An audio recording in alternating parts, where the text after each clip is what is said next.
ஊருக்கு வந்திருக்கேன். அதனால இங்க நல்ல மழை. Hare Krishna. Hare Krishna.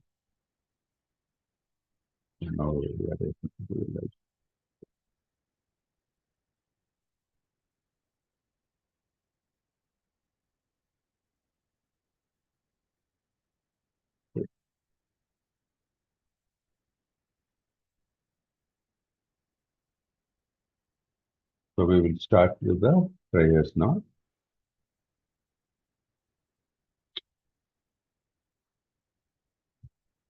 Om Namo Bhagavate Vasudevaya. Om Namo Bhagavate Vasudevaya. Om Namo Bhagavate Vasudevaya. Om Ajnanatimrandasya Jnananjanasalakaya Chakshurmilitam Yena Tasmai Shri Guruve Namaha.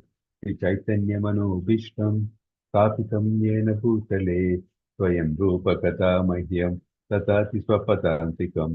He Krishna Karuna Sindhu Dinabandhu Jagatpate Gopesha Gopika Kanta Radha Kanta Namastute Sapta Kanchana Gaurangi Radhe Vrindavaneshwari Vrishabhanusute Devi Pranamami Haripriye Vanchakalpatarupyascha Kripa Sindhubhya eva cha Patitanam Pavanebhyo Vaishnavebhyo Namo Namaha. Nama Om Vishnupadaya Krishna Prasthaya Bhutale Srimate Bhakti Vedanta Swami Iti Namini Namaste Saraswati Deve Gauravani Pracharini Nirvishesha Sunyavadi Paschatya Deshatharini Sri Krishna Chaitanya Prabhu Nityananda Sri Advaita Gadadhara Srivasadi Gaura Bhakta Vrinda Hare Krishna Krishna Krishna Hare Hare Hare Rama Rama Rama Hare Hare Hare Krishna Krishna Krishna Hare Hare Hare Rama Rama Rama Hare Hare. Hare Krishna. எல்லாருக்கும் வணக்கம். நம்ம இன்னைக்கு இந்த 4 Bhagavad Gita chapter 15 இன்னைக்கு பார்க்க போறோம். பிரபுஜி நல்லா இன்னைக்கு இது பண்ணாங்க, சம்மரைஸ் பண்ணார். நம்ம போன செஷன்ல பார்த்த 4.14 வரைக்கும் என்ன பார்த்தோம் அப்படின்ட்டு அவர் சம்மரைஸ் பண்ணார். ஸோ இதுல மெயின் பாயிண்ட்ஸ் என்னெல்லாம் பார்த்தோம் அப்படின்னு சொல்லும்போது, கிருஷ்ணருக்கு மேலாக யாரும் இல்லை, கிருஷ்ணருக்கு ஈக்குவலாகவும் யாரும் கருதப்பட முடியாது. அந்த பாயிண்ட் அது நமக்கு எல்லாருக்கும் தெரியும். So that's a very very important point. அதே மாதிரி வர்ணாசிரம தர்மத்தையும் கிருஷ்ணர் நமக்கு அளித்துள்ளார். எதற்காக அளித்துள்ளார்? நமக்கு யார சொல்ல முடியுமா? எதற்காக வர்ணாசிரம தர்மம் நமக்கு அளித்துள்ளார் கிருஷ்ணர்?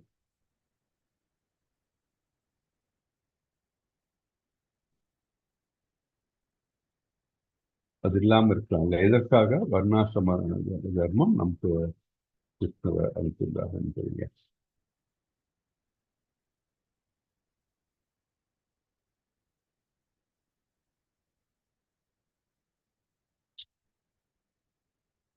மகாஜி பிரபுஜி யாராச்சும் சொல்லுங்களேன்.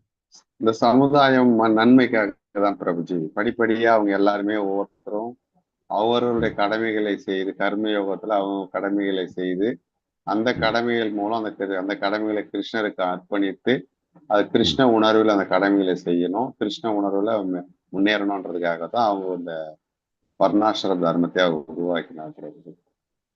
ஓகே, நம்ம அது டீட்டெயில்ஸ் பார்க்கலாம். வர்ணாசிரமம்னா என்னன்னு நமக்கு தெரியும். என்னெல்லாம்? தட் இஸ் 4 வர்ணங்கள். அது மெயினா ஃபோக்கஸ் பண்ணலாம். நீங்க ஆசிரமத்தை விட வர்ணங்களை பற்றி பார்க்கலாம். வர்ணங்கள்னா ஒவ்வொருத்தரும் செய்யக்கூடிய அந்த அவர்களுடைய பிரிஸ்கிரைப் டியூட்டிஸ் இல்லையா, அவர்கள் எந்தெந்த நிலையில் பண்ண முடியும் அப்படின்னா, அது பிராமணர், சத்திரியர், வைசியர், சுத்திரர் இல்லையா. இந்த 4 மோட்ஸ்ல அவங்க வர்ணாசிரமம் ஒவ்வொருத்தரும் அவங்க கடமையை செய்வார். எப்படி வந்து நமக்கு ஒவ்வொருத்தர் பிராமணர், சத்திரியர், வைசியர், சூத்திரர்கள் தெரியும் அப்படின்னு சொன்னா, அது வந்து இந்த முக்கோணங்கள் அவர்கள் ஒவ்வொருத்தரும் எந்த குணத்தில் இருக்கிறார்களோ அதற்கு ஏற்ப அவர்கள் அந்த நிலையை வந்து அடைய முற்படுகிறார்கள்.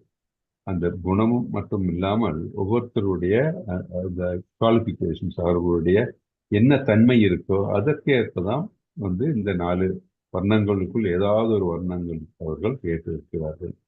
அது தவிர பிறப்பினால் மட்டும் கிடையாது. பிறப்பினால் ஒருத்தர் வந்து பிராமணன் சொல்லிக்கலாம். ஆனா வந்து அவரது பிராமணிக்கல் குவாலிட்டிஸ் குணம் இல்லைன்னா வந்து அவர் அந்த பிராமணர் ஆக முடியாது அப்படின்னு.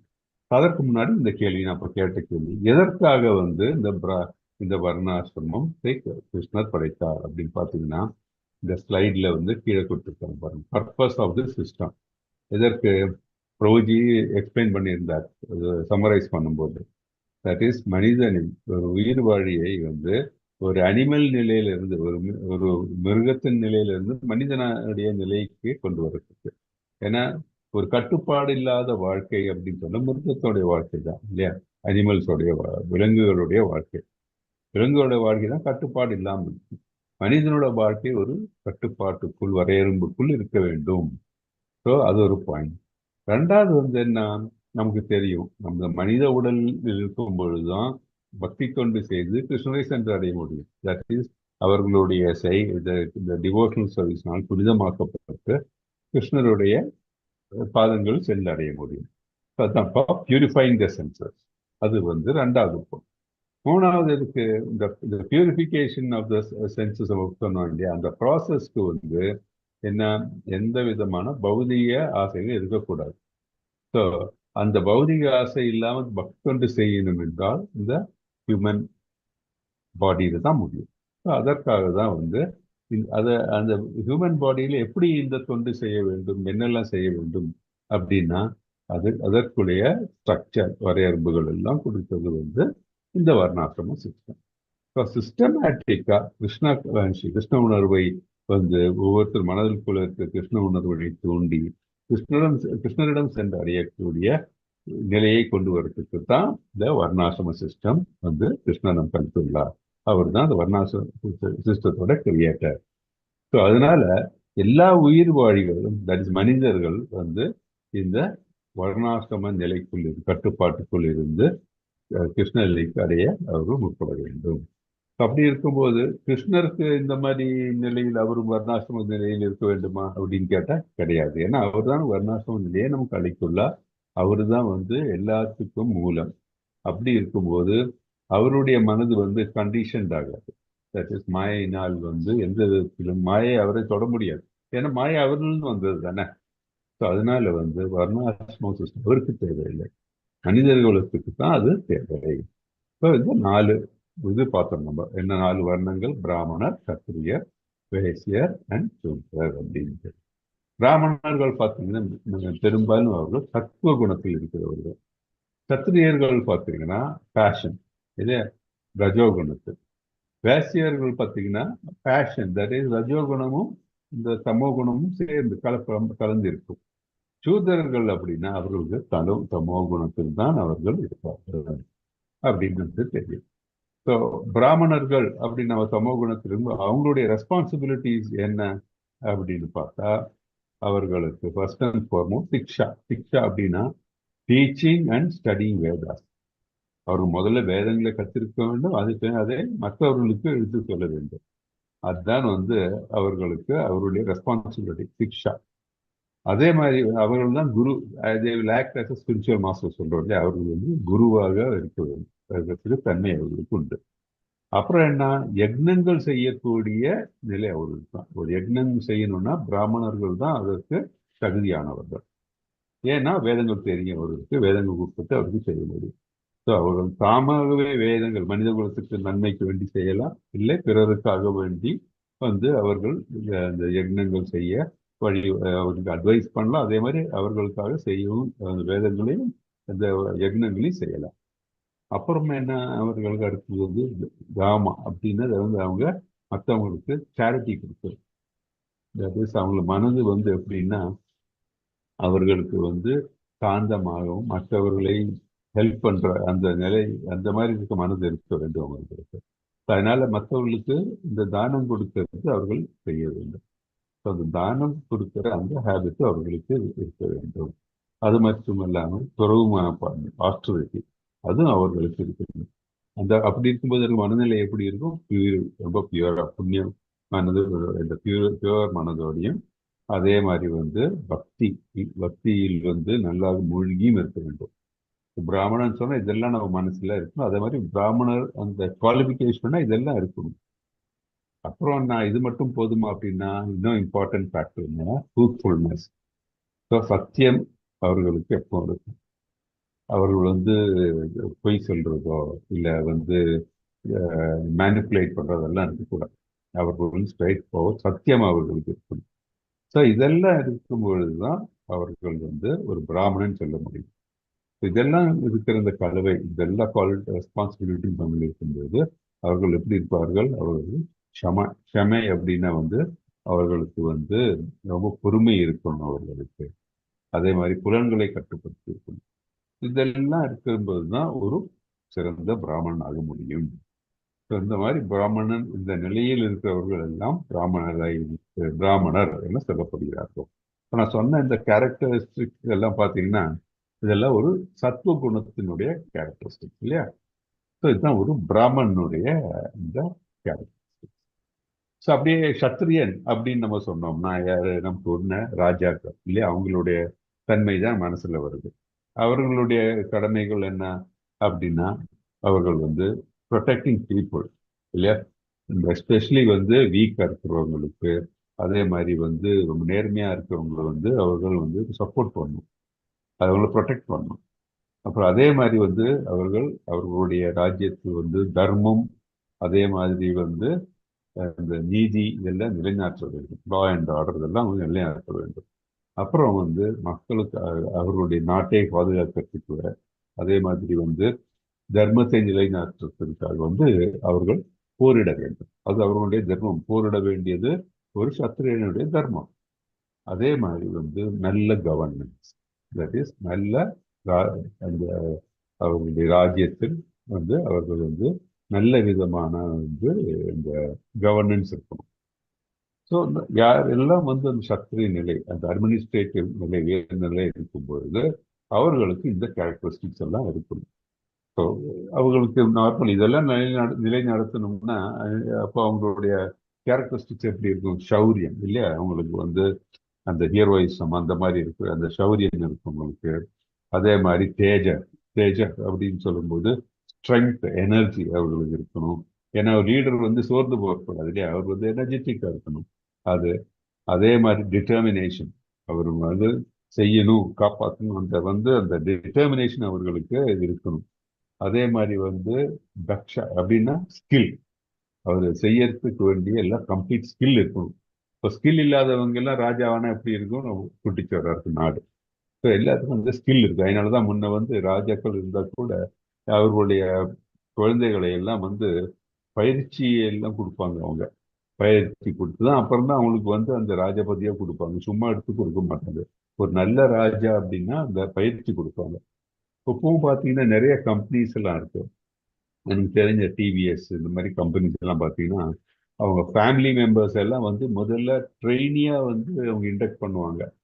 அவங்க கிட்ட அவங்க எல்லா டிபார்ட்மெண்ட்டும் எல்லாம் கற்றுக்கிட்டு தான் அவங்களுக்கு உயர்ந்த டைரக்டர் பொசிஷனை அவங்க எடுக்க முடியும். ஸோ அந்த மாதிரி தான் ராஜ தர்மம் அதே அப்புறம் அதே மாதிரி இன்னொரு இம்பார்ட்டன்ட் எதுன்னா, போருக்கு செல்லும் போது புறமுதுகு காமிச்சு ஓடக்கூடாது, பயந்து போகக்கூடாது அவங்க இல்லையா? பயந்து போனா அவங்க சத்திரியனுடைய கேரக்டரை கிடையாது. அப்புறம் இதுக்கு எல்லாம் மேல அவர்களுக்கு கடவுள் பக்தி இருக்கணும். கடவுள் பக்தி தர்மமும் இல்லைன்னா கொடூரமான ஒரு ராஜாவாக இல்லையா? மக்கள் சந்தோஷப்பட மாட்டாங்க. இதெல்லாம் ஒரு சத்திரியனுடைய கேரக்டரிஸ்டிக் அப்படின்ட்டு. அப்புறம் அடுத்தது வைசியா. வைசியான்னா அவங்க யார்? வைசியான் எனப்படுவர்கள் யாரு? அவர்கள் தான் நம்ம மர்ச்சன்ட்ஸ் அப்படின்னு சொல்றோம் இல்லையா? தட் இஸ் இந்த பிசினஸ் செய்யறவங்க. அதே மாதிரி ஃபார்மர்ஸ், தட் இஸ் இந்த இது வயல் காட்டுல இருந்து தானியம் இதெல்லாம் அவர்கள் செய்வது, விளைவித்து அதை வந்து எல்லாருக்கும் அவர்கள் மற்ற எல்லா வர்ணங்களில் கொடுக்குறாங்க. அவங்க ஃபார்மர்ஸ் வந்து ரொம்ப முக்கியம் இல்லையா? அவங்க இந்த நம்மளுடைய இந்த ஹோல் சொசைட்டிலே ஃபார்மர்ஸ் இல்லைன்னா வந்து நமக்கு சாப்பாடு கிடைக்காது இல்லையா? அவர்கள் தான் ரொம்ப முக்கியமான நிலையை எடுத்தாங்க அவங்க. அதே மாதிரி இந்த பிஸ்னஸ் செய்கிறவங்க எல்லாம் வந்து இந்த வியாசியாஸ் அப்படிங்க. அது மட்டும் இல்லாம இந்த வியாசர்கள் அப்படின்னா இந்த அவர்களுக்கு இந்த சொன்ன மாதிரி வாணிஜ்யம், அப்புறம் வந்து கவு ப்ரொடெக்ஷன் சொல்ல மறந்து கவு ப்ரொடெக்ஷன், விலங்குகள், தட் இஸ் இந்த பசுக்களை வந்து ப்ரொடெக்ட் பண்ணி பசுக்கள் இருந்து பால் எடுத்து அது மற்றவர்களுக்கு கொடுக்கறது, அதெல்லாம் வந்து ஒரு இவங்களுடைய வைசியருடைய ஒரு கடமை அப்படின்னு. அப்புறம் இதுல இருந்து இதெல்லாம் வந்து செய்தோம்னா வந்து பிசினஸ் செய்தாலும் சரி, இல்லை ஃபார்மிங் செய்தாலும் சரி, அதுல இருந்து வர இந்த பெனிஃபிட்ஸை வந்து எல்லா மக்களுக்கும் வந்து பரப்புறது இல்லை டிஸ்ட்ரிபியூட் பண்றாங்க அவங்க. அதெல்லாம் வந்து வேசியருடைய கடமை. ஸோ பேசிக்கா சொன்னா supporting the society through fair economic practices.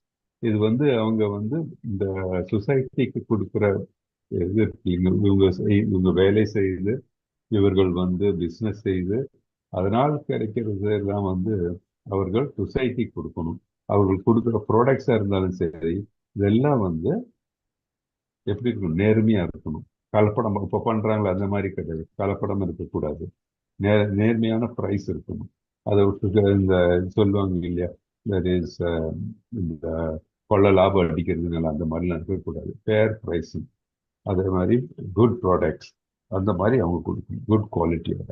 அது இல்லாமல் பண்றதெல்லாம் வந்து தாமசிக் குவாலிட்டி, இக்னரண்ட் இருக்கிறவங்க அதெல்லாம் பண்ணுவாங்க. கொடூரமான அரிசுர மனசு இருக்கிறவங்க தான் அதெல்லாம் பண்ணுவாங்க. அது 4வது கேட்டகரி சூதர்கள். சூதர்கள் என்ன? Service class. அவங்க என்ன பண்ணுவாங்க? அவங்களுடைய தர்மம் என்ன?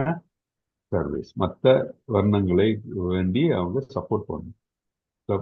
பிசிக்கல் ப்ராக்டிக்கல் அசிஸ்டன்ஸ் இல்லையா, அவங்களுக்கெல்லாம் அசிஸ்ட் பண்ணணும். அதுதான் சூதர்கள். ஒரு கம்பெனில போய் வேலை செய்யறேன் அப்படின்னா, இன்னொருத்தருக்கு வேலை செய்யறேன்னா சூதர்கள். இப்ப பாத்தீங்கன்னா அது ஒரு பெருமையா நினைச்சுக்கிட்டு இருக்காங்க. இப்ப யாரும் வந்து ஒரு வியாசியராக ஒரு பிசினஸ் பண்றதோ இல்லை வந்து வயக்காட்டுல வேலை செய்யறதோ அதெல்லாம் வந்து ஒன்றும் பார்க்க மாட்டேங்குது. அக்ரிகல்ச்சர் எல்லாம் பண்ண மாட்டேங்கிறாங்க. எல்லாரும் வந்து கம்பெனியில போய் நான் வேலை செய்ய போறேன், ஒரு கம்பெனியில வந்து வேலை செய்யணும் அப்படின்னு தான் பார்க்கறாங்க எல்லாம். ஸோ அப்படி இருக்கும்போது என்ன ஆகுது? சூத்திரர்கள் தான் அந்த கேரக்டரிஸ்டிக்ஸ் வருது. அப்ப அவங்களுடைய மனதும் எப்படி அதே மாதிரி தான் இருக்கும். ஆனால் சூத்திரர்களுக்கு ஒரு தர்மம் இருக்கு. எப்படி? ஃபெய்த்ஃபுல் சர்வீஸ் டு அதர் வரணும். எப்படி? அவங்களுக்கு யாரு வந்து பாஸோ, யார் வந்து அவர்களுடைய முதலாளியோ, அவர்களை திருப்திப்படுத்தக்கூடிய நிலையில் தான் அவங்க இருக்கு. அந்த மாதிரி தான் வேலை செய்யணும். அவர்களை சீட் பண்ணி அவங்கள்ட்ட இருந்து என்ன சொல்றது, சுரண்டி எடுத்து அந்த மாதிரிலாம் இல்லாம அவர்களுக்கு ஃபெய்த்ஃபுல்லா ஒர்க் பண்ணணும். அதுதான் தர்மம். அந்த மாதிரி தர்மம் இல்லைன்னா என்ன ஆகுது? அவங்க சீட்டர்ஸ், தீவ்ஸ் எல்லாம் ஆகும்போது எப்படி அவங்க வந்து மனித பண்பு இல்லாதவர்கள் ஆயிடுறாங்க. ஸோ சப்போர்ட்டிவ் ஒர்க் சூதர்கள்னா இந்த மற்ற வர்ணங்களை சப்போர்ட் பண்ணுவாங்க. அது இல்லை என்றால் அவர்கள் வந்து மனிதனோட தாழ்ந்த நிலையில் சொல்றாங்க. ஸோ இதுதான் நம்ம வர்ணாசிரம தர்மம். ஸோ ஒவ்வொருத்தரும் வந்து அவர்கள் எந்த நிலையில் இருக்கிறார்கள், எந்த குணத்தில் இருக்கிறார்களோ அதற்கேற்ப அவர்கள் அந்த வர்ணத்தை ஏற்கிறார்கள் அப்படின்னு நம்ம பார்க்கறது. இது நம்ம பகவத்கீதையில நீங்க பாத்தீங்கன்னா 18.41 44 வரைக்கும் இதை பத்தி டீட்டெயிலா சொல்லியிருக்கு. நீங்க டைம் இருந்தா பாருங்க. நம்ம வந்து 18 சாப்டர் பார்ப்போம் டீட்டெயிலா. இருந்தாலும் நீங்க இப்ப அதை பத்தி தெரிஞ்சுக்கணும்னா 18.41 to 44 அது நீங்க பாத்தீங்கன்னா எல்லாம் டீட்டெயிலா கொடுத்துருப்பாங்க. ஒவ்வொரு வர்ணத்தில் இருக்கிறவங்களுடைய ரெஸ்பான்சிபிலிட்டிஸ் என்ன. ஸோ இதை தவிர வேற ஏதாச்சும் நிலை இருக்கா அப்படின்னா, எஸ், இவர்களுக்கெல்லாம் விட உயர்ந்தவர்கள் வந்து வைஷ்ணவர். ஏன் அப்படின்னு சொன்னா அவர்கள் வந்து இதுல பாத்தீங்கன்னா இதுல கொடுத்துருக்கு, சார்ட்ல என்ன கொடுத்துருக்கு? Suppose to know Brahman, the supreme absolute truth, but most of them approach only the. So இந்த வைஷ்ணவர் அப்படின்னா அவர்களுக்கு கடவுளை பற்றி தெரியும், சுப்ரீம் பர்சனாலிட்டி ஆஃப் காட் கிருஷ்ணரை பற்றி தெரியும். இதுலயும் பாத்தீங்கன்னா வந்து சிலவர்கள் வந்து இந்த அருவ நிலையில் தான் இருக்கிறார்கள். ஆனால் அதை விட உயர்ந்த நிலை, அருவ நிலைன்னு சொல்லும்போது என்ன நிலை? பிரம்ம நிலை இல்லையா? அதுக்கு அடுத்தது யோகிகள் இருக்கும் நிலை பரமாத்மா. அதை விட சிறந்தது நமக்கு தெரியும் பகவான் நிலை. ஸோ உயர்ந்த வைஷ்ணவன் அப்படின்னா உத்தமதிகாரி நிலை வரும்போது அவங்களுக்கு என்ன நிலையில் இருப்பாங்க? கிருஷ்ணரை பற்றி நன்றாக புரிந்திருப்பார்கள். அவ போன செஷன், அதுக்கு முதல் செஷன்ல பார்த்தோம். கிருஷ்ணனிடம் உயர்ந்த நிலை சொல்லும்போது அவர்களும் உறவாடுற நிலை இல்லையா? அது 5 ரசத்துல, 5 ரசத்துல கிருஷ்ணருடன் ஈடுபட்டு இருப்போம். நம்ம கிருஷ்ணரை தவிர வேற எதுவும் மனசுல நினைக்க மாட்டோம் இல்லையா? அன்னவிலாசித சூன்யம், அதை பத்தி பேசணும். நம்ம வேற எதுவும் கிருஷ்ணரை தவிர வேற எதுவும் மனதில் இல்லாத நிலை அப்படி இருக்கிறது. ஸோ ஒரு வைஷ்ணவர் என்ன நினைக்கிறாரு? அவர் கிருஷ்ணன் திருவடிகளில் சென்றடைய வேண்டும், வைகுண்டத்துக்கோ இல்ல கோலோக விருந்தாவனத்துக்கோ செல்ல வேண்டும் அப்படின்னு அவர் மனதில் இருக்கும். ஸோ பிராமணர் பார்த்தீங்கன்னா எல்லாம் எடுத்து உரைக்கிறாரு, வேதங்களுக்கு கற்றுக் கொடுக்கிறாரு இல்லை. ஆனா அவர்கள் ஒரு பிராமணர் உயர்ந்த வைஷ்ணவராக இருக்கிற நிலை இருக்குன்னா அதுக்கு கிருஷ்ணரை பற்றி நன்றாக தெரிந்திருக்க வேண்டும், கிருஷ்ணர் பக்தி தொண்டில் இருக்க வேண்டும். அப்பெல்லாம் இருந்தாதான் அதை விட உயர்ந்த நிலை வைஷ்ணவர் அப்படின்னு. அதனாலதான் ஒரு வைஷ்ணவ டிவோட்டியை யாரும் அவர்களை மேல் இந்த பிளாஸ்பமி சொல்லுவாங்க இல்லையா? தட் இஸ் அவங்க மேல எந்த விதமான அவதூறு சொல்லக்கூடாது அப்படின்ட்டு. அப்படி சொன்ன என்ன ஆகணும்? அது பெரிய அபராதம். ஸோ வைஷ்ணவ அபராதம் சொன்னா ரொம்ப பெரிய அப்படி இருந்ததுன்னா நம்ம எவ்வளவுதான் பக்தி செய்தாலும் நமக்கு கிருஷ்ணரை சென்றடைய முடியாது.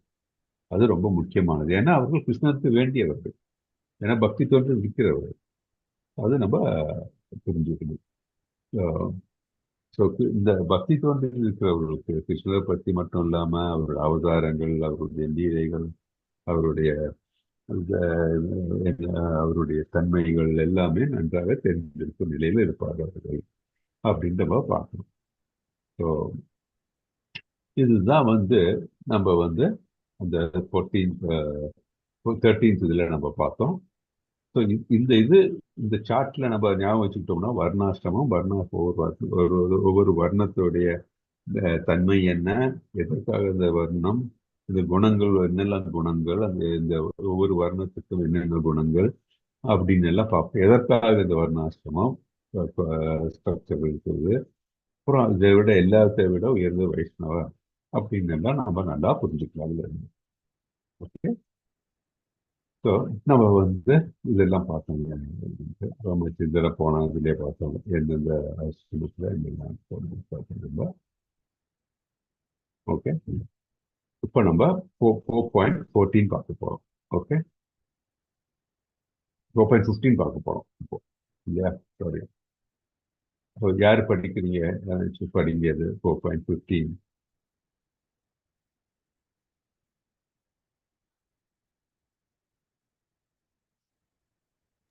ஹரே கிருஷ்ணா பிரபுஜி. ஹரே கிருஷ்ணா பிரபு, படிங்க. படிக்கிறேன் பிரபுஜி. படி. ஏவம் நாத்வா கிருத்தம் கர்ம பூர்வைர் அபிமுமுக்ஷபி குரு கர்மைவ தஸ்மாத்வம் பூர்வை பூர்வதரங் கிருதம்.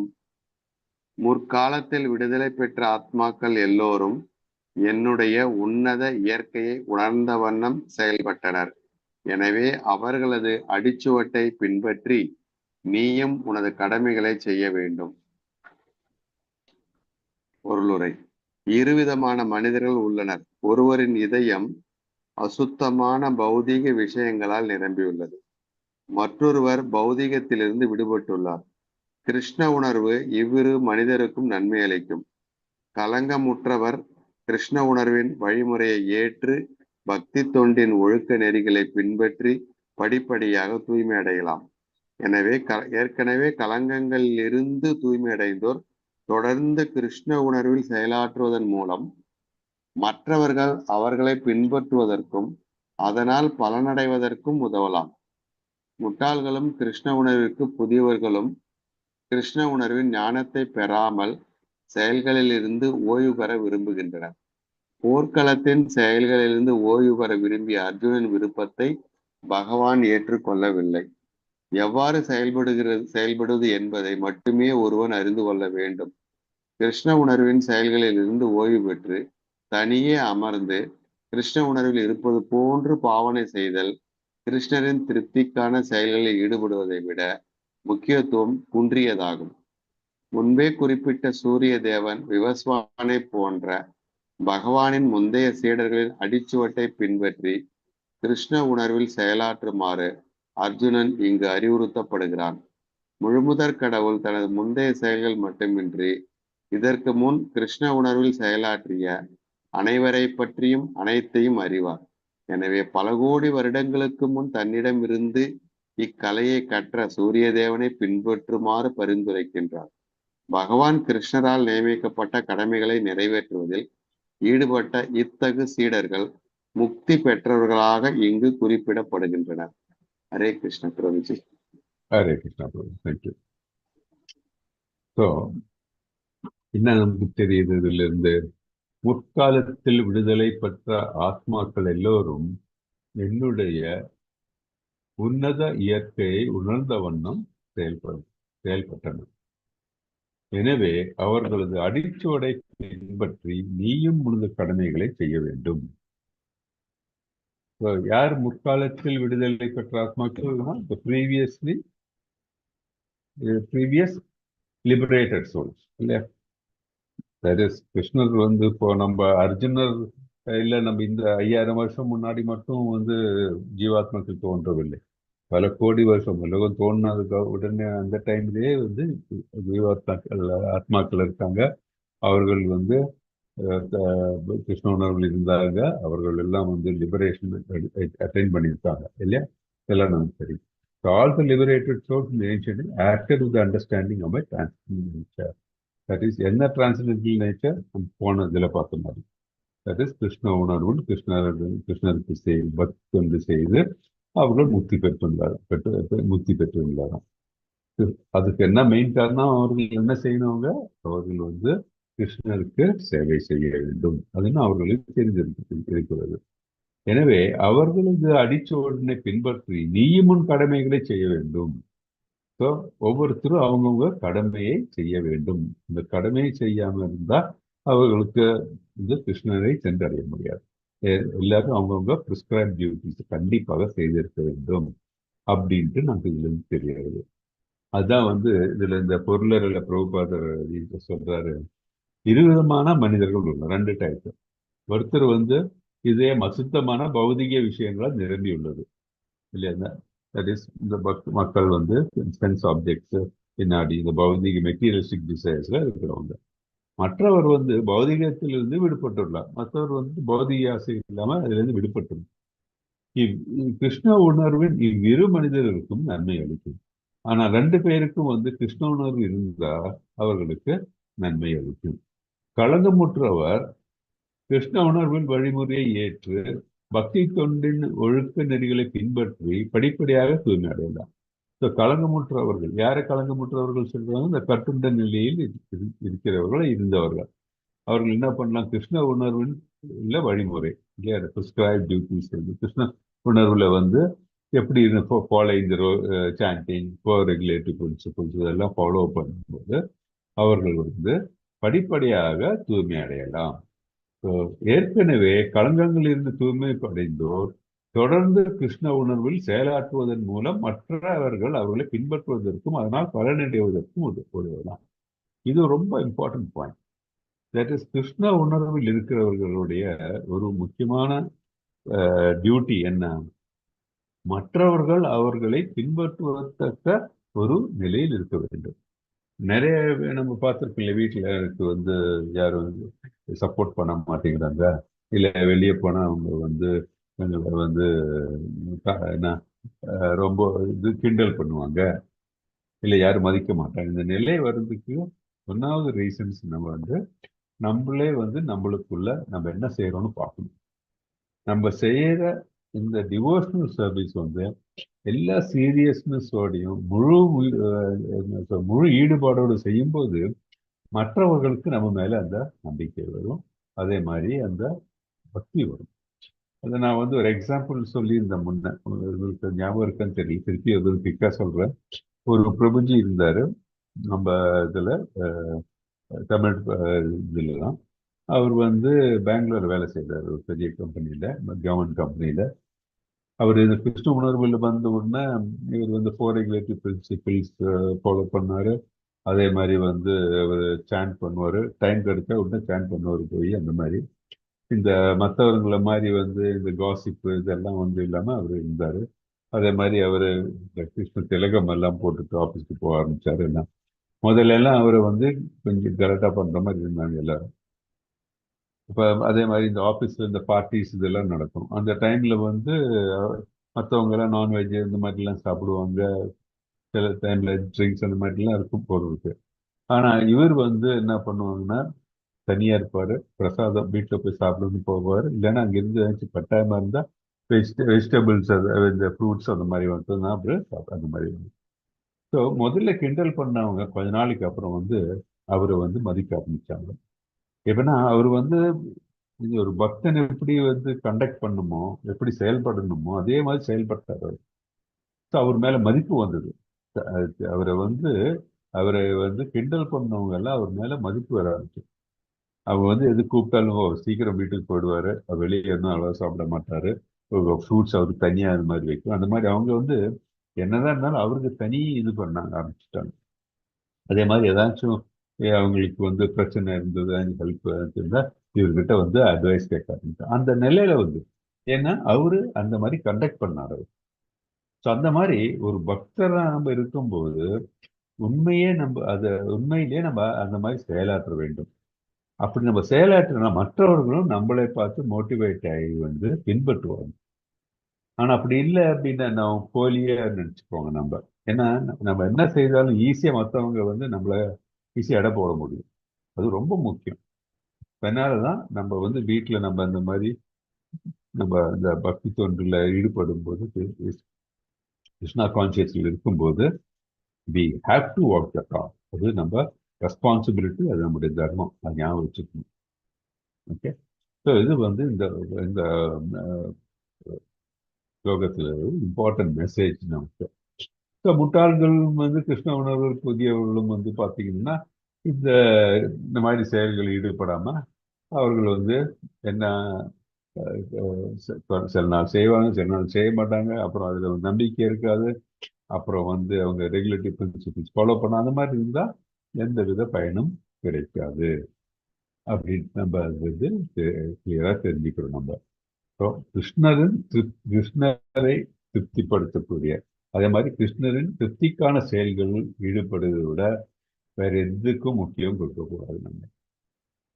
So, நம்ம இதுல வந்து இன்னொன்னு என்ன கோட் பண்ணியிருக்காங்க அப்படின்னு சொன்னா, முன்பே குறிப்பிட்டுள்ள இல்ல முக்கியத்துவம் இங்க இது இருக்காங்க.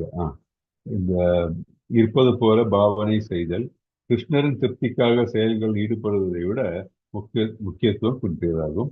முன்பே குறிப்பிட்டுள்ள சூரிய தேவன், விஸ்வ விஸ்வானை விவஸ்வானை போன்ற பகவானின் முந்தைய சீடர்கள் அடிச்சுவடை பின்பற்றி கிருஷ்ண உணர்வில் செயலாற்றுமாறு அர்ஜுனன் இங்கு அறிவுறுத்தப்படுகிறார். எப்படி யாரை பின்பற்றணும்? விவஸ்வான் இல்லையா? கிருஷ்ணன் விவஸ்வானும் சொன்ன பரம்பரை வழியாக என்னெல்லாம் அறிவுறுத்தப்பட்டிருக்கிறதோ அதை நம்ம பின்பற்ற வேண்டும், எந்த விதமான டீவியேஷன் இல்லாம.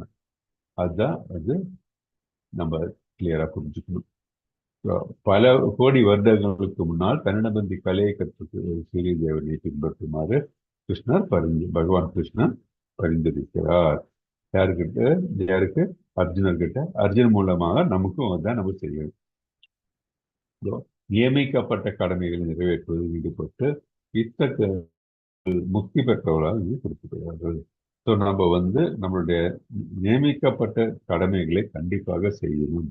செவ்வன செய்தால்தான் நமக்கு வந்து முக்தி பெறும் திருவடிகளை சென்றடைய முடியும் அப்படின்ட்டு நமக்கு இதுல தெரியாது. நம்ம கடமையை செய்யாம நமக்கு வந்து கிருஷ்ணரை சென்றடைய முடியும்னா அது முடியாது. நமக்காக நம்ம செய்ய வேண்டிய நியமிக்கப்பட்ட கடமைகளை கண்டிப்பாக செய்தல் வேண்டும் அப்படின்ட்டு நம்ம இதை தெரிஞ்சுக்கணும். ஓகே, அடுத்தது படிங்க 4.16. ஹரே கிருஷ்ண பிரபுஜி, படிக்கிறேன். ஹரே கிருஷ்ண, படிங்க மாதாஜி. கிம் கர்ம கிம் அகர்மேதி கவயோ பயத்ரமோகிதாக தத்தே கர்ம பிரவக்ஷ்யாமி யஜ்ஞாத்வா மோக்ஷயே ஸ்ருபாத். அறிவுடையோரும் எது கர்மம் எது அகர்மம் என்பதில் குழம்புகின்றனர். கர்மா என்பது என்ன என்பதை நான் இப்பொழுது உனக்கு விளக்குகிறேன். இதை அறிவதால் எல்லா துரதிர்ஷ்டத்திலிருந்தும் நீ விடுதலை பெறுவாய். கிருஷ்ண உணர்வில் செயல்கள் அங்கீகாரம் பெற்ற முந்தைய பக்தர்களின் உதாரணத்தை பின்பற்றி செய்யப்பட வேண்டும். இது 15வது ஸ்லோகத்தில் பரிந்துரைக்கப்பட்டுள்ளது. இத்தகைய செயல்களை தன்னிச்சைப்படி ஏன் செயலாற்றக்கூடாது என்பது பின்வரும் ஸ்லோகத்தில் விளக்கப்படும். இவ்வத்தியாயத்தின் ஆரம்பத்தில் விளக்கியுள்ளபடி கிருஷ்ண உணர்வில் செயலாற்ற வேண்டுமெனில் குரு சீட பரம்பரையில் வரும் அதிகாரம் பெற்ற நபரின் தலைமையை பின்பற்ற வேண்டும். கிருஷ்ண உணர்வின் வழிமுறையை முதலில் சூரிய தேவனுக்கு உபதேசிக்கப்பட்டு சூரிய தேவனால் மனுவிற்கும் மனுவினால் இஷ்வாகுக்கும் உபதேசிக்கப்பட்டது. இவ்வாறு புராதன காலத்திலிருந்தே இவ்வழிமுறை உலகில் நிலவி வந்துள்ளது. எனவே சீடத்தொடரில் வரும் முந்தைய அதிகாரிகளின் அடிச்சுவட்டை ஒருவன் பின்பற்ற வேண்டும். இல்லாவிடில் மிகுந்த புத்திசாலி மனிதனும் கிருஷ்ண உணர்விற்கான சீரிய செயல் எது என்பதில் குழப்பமடையக்கூடும். இதற்காகத்தான் கிருஷ்ண உணர்வே தாமே நேரடியாக அர்ஜுனனுக்கு உபதேசம் செய்வதற்கு முடிவு செய்தார் பகவான். அர்ஜுனன் பகவானிடமிருந்து நேரடி உபதேசத்தை பெற்றதால் அர்ஜுனனிடம் அடிச்சுவட்டை பின்பற்றுவோர் நிச்சயமாக குழப்பமடைவதில்லை.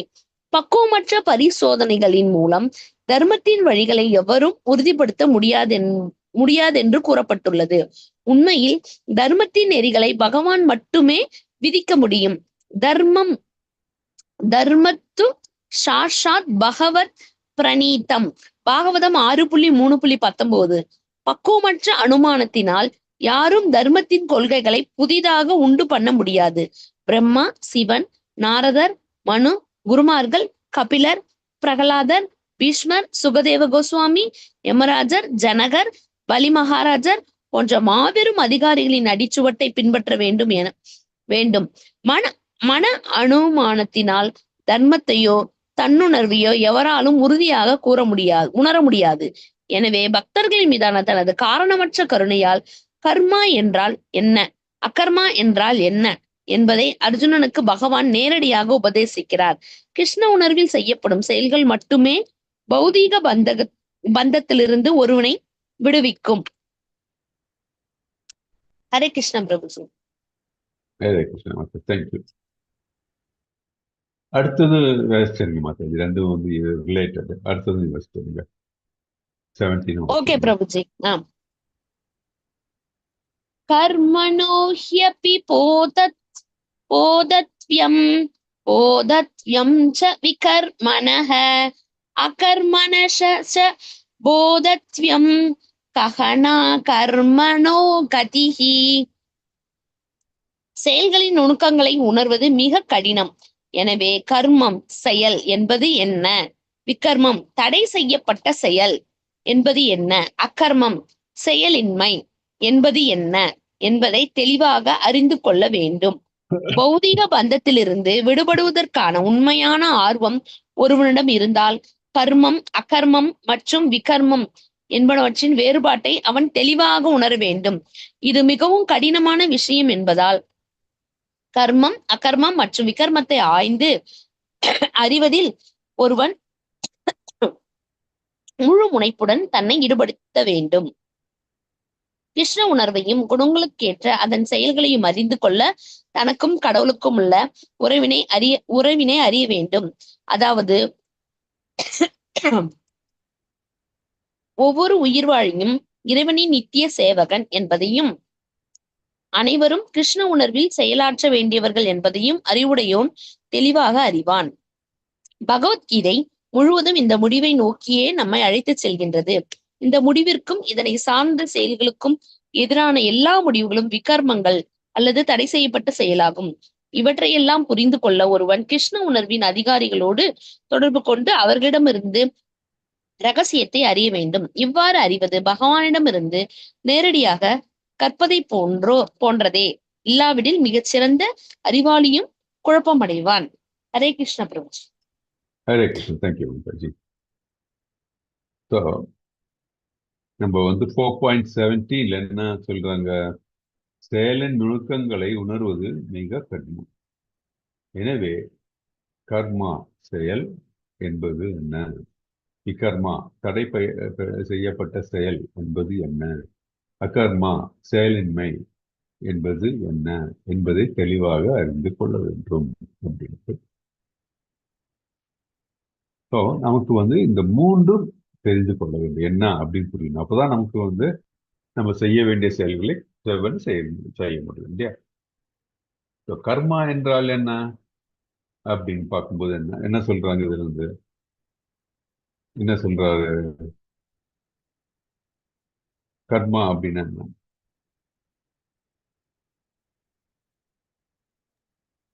பிரபுஜி, பிரபுஜி, ஏற்கனவே நாம நம்ம செய்யக்கூடிய செஞ்ச செயல், ஏற்கனவே நம்ம நாம் செஞ்ச இல்ல செயல்.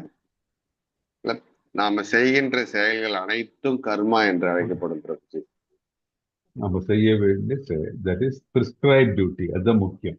எல்லா செயலும் கிடையாது. நமக்கு பிரபுஜி, விதிக்க கர்மானா நாம செய்யற செயலு, அகர்மானா நமக்கு விதிக்கடம், அதாவது வேதங்களில் விதிக்கப்பட்டுள்ள செயல்களை செய்வது அகர்மா. இல்ல.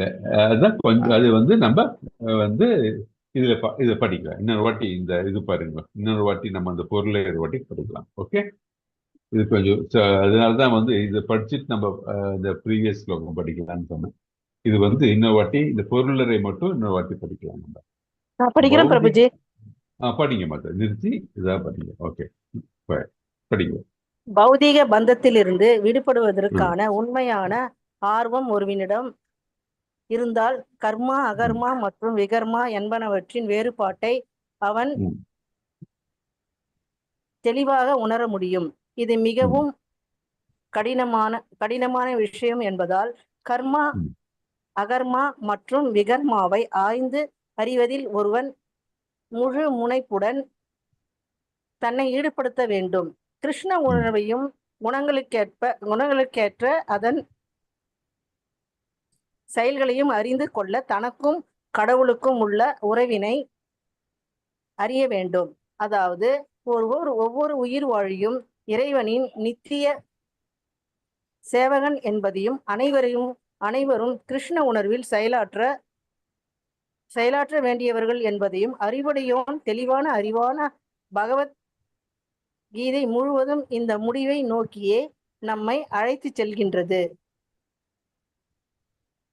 இந்த முடிவிற்கும் இதனை சார்ந்த செயல்களுக்கும் எதிரான எல்லா முடிவுகளும் விகர்மங்கள் அல்லது தடை செய்யப்பட்ட செயல்களாகும்.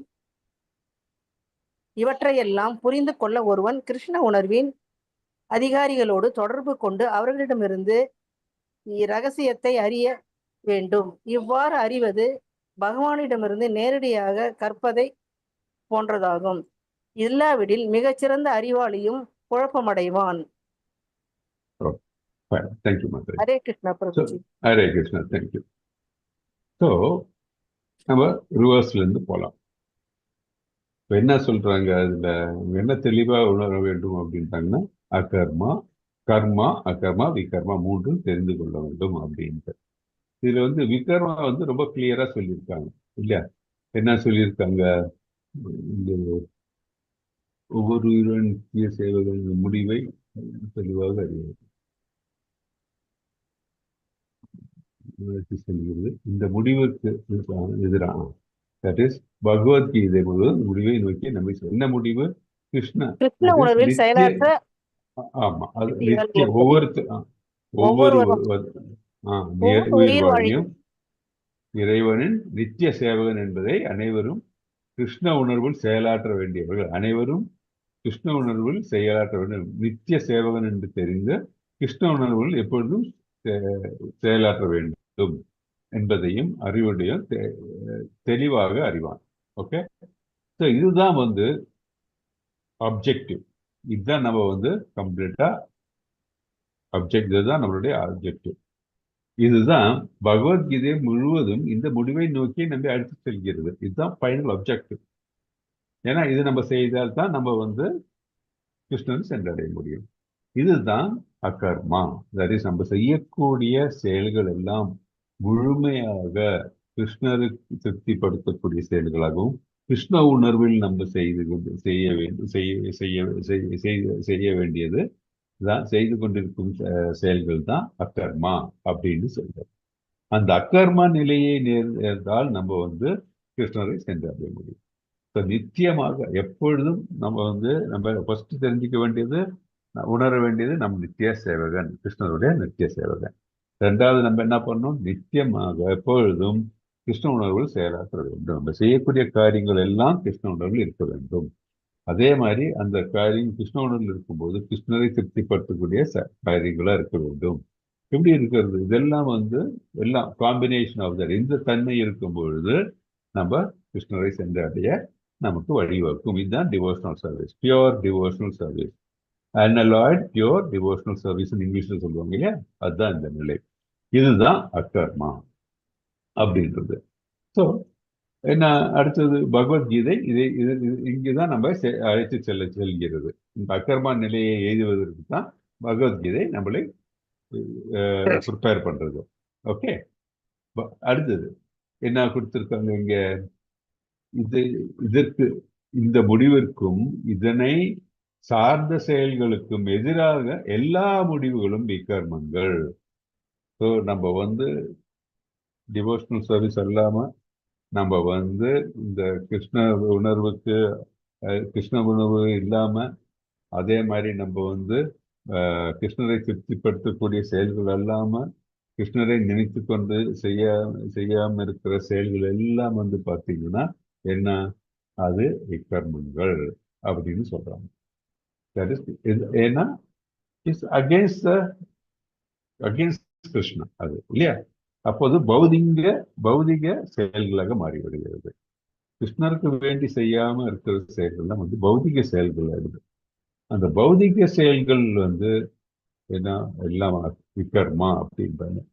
அதுதான் நமக்கு நம்மளுடைய வேதங்களும் புராணங்களும் எல்லாம் சொல்றது. நமக்கு வேதங்களுக்கும் புராணங்களுக்கும் புறம்பாக உள்ள செயல்கள் எல்லாம் விகர்மா அப்படின்ட்டு நமக்கு தெரியாது. ஸோ அதனாலதான் இந்த வார்த்தை ரொம்ப முக்கியம். இவற்றையெல்லாம் புரிந்து கொள்ள ஒருவன் கிருஷ்ண உணர்வின் அதிகாரிகளோடு தொடர்பு கொண்டு அவர்களிடம் இந்த ரகசியத்தை அறிய வேண்டும். ஸோ அது யாரு கிருஷ்ண உணர்வுள்ள அதிகாரிகள்? ஒண்ணு குருக்கள், ரெண்டாவது புக்ஸ், வேதாஸ் இல்லை, நம்மளுடைய ஸ்கிரிப்சர்ஸ் இருக்க. இந்த ஸ்கிரிப்சர்ஸும் குருவோட ஸ்தானம் தான். ஸ்கிரிப்சர்ஸும் நமக்கு சொல்லிக் கொடுக்குது, என்ன செய்யணும் எது செய்யணும் எல்லாம் சொல்லிக் கொடுக்குது. ஸ்கிரிப்சர்ஸும் சரி, குருக்களும் நம்ம இதை தெரிஞ்சு கொள்ள வேண்டும் அப்படின்னு. இப்போ நமக்கு அகர்மா தெரிஞ்சது, விகர்மா தெரிஞ்சது. ஸோ கர்மா என்றால் என்ன? கர்மா என்றால் ஒவ்வொருத்தருக்கும் அவருக்கு விதிக்கப்பட்டுள்ள நிர்ணயிக்கப்பட்டுள்ள செயல்கள், அதுதான் கர்மா. என்ன மாதிரி செயல்கள் நம்ம ஈடுபட வேண்டும்? நமக்கு நிர்ணயிக்கப்பட்டுள்ள செயல்கள் செய்யும் வர்ணாசிரமத்தின் பிரகாரம். அதுதான் நம்ம படிச்ச 15ல பார்த்தோம் இல்லையா, 15ல பார்த்தோம், சாரி 15 இல்லை, நம்ம 13ல பார்த்தோம். தட் இஸ் வர்ணாசிரம சிஸ்டம். அந்த வர்ணாசிரம சிஸ்டத்தை கொடுத்திருக்கிற அதற்குள் நம்ம நம்மளுடைய செயல்களை செய்ய வேண்டும். ஒவ்வொருத்தர் அவருடைய குணங்களுக்கு ஏற்ப இந்த வர்ணங்களை தேர்ந்தெடுத்து அந்த வர்ணங்கள் வழியாக கிருஷ்ணரை சேவிக்க முற்பட வேண்டும். அந்த வர்ணாசிரம முறையில் பின்பற்றினால்தான் நமக்கு கிருஷ்ணருக்கு வேண்டிய செயல்களை திருப்திப்படுத்தக்கூடிய செயல்களை செய்ய முடியும் அப்படின்னு வருகிறார்கள். அதுதான் கர்மா. Doing a prescribed duty as per the Vedas, as per what the Guru says, இல்லையா, அது கர்மா. வேதங்கள் அக்செப்ட் பண்ற செயல்கள், அது கர்மா. ஓகே, ஸோ 3 இது. கர்மா என்றால் நமக்கு நிர்ணயிக்கப்பட்டுள்ள செயல்கள், வேதங்களில் கூறப்பட்டுள்ள அது என்ன செயல்கள்?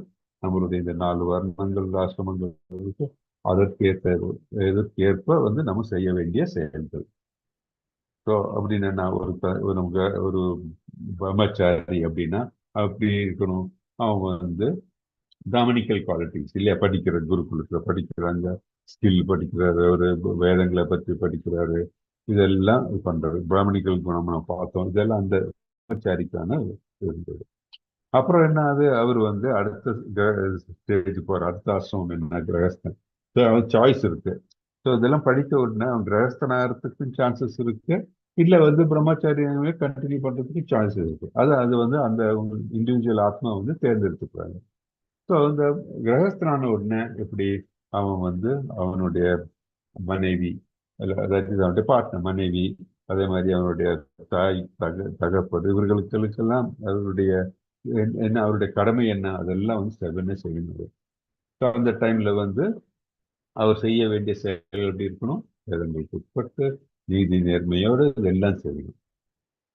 நெக்ஸ்ட் ஸ்டேஜ் வந்து வனப்பிரஸ்தாக்கா சொல்லியிருக்காங்க. அது என்ன, அது நம்ம அந்த இது வரும்போது டீட்டெயிலாக பார்க்கலாம். வனப்பிரஸ்தன்னா அவன் என்னெல்லாம் பண்ணணும், அதே மாதிரி சன்னியாசம் என்ன பண்ணணும் பார்க்கலாம்.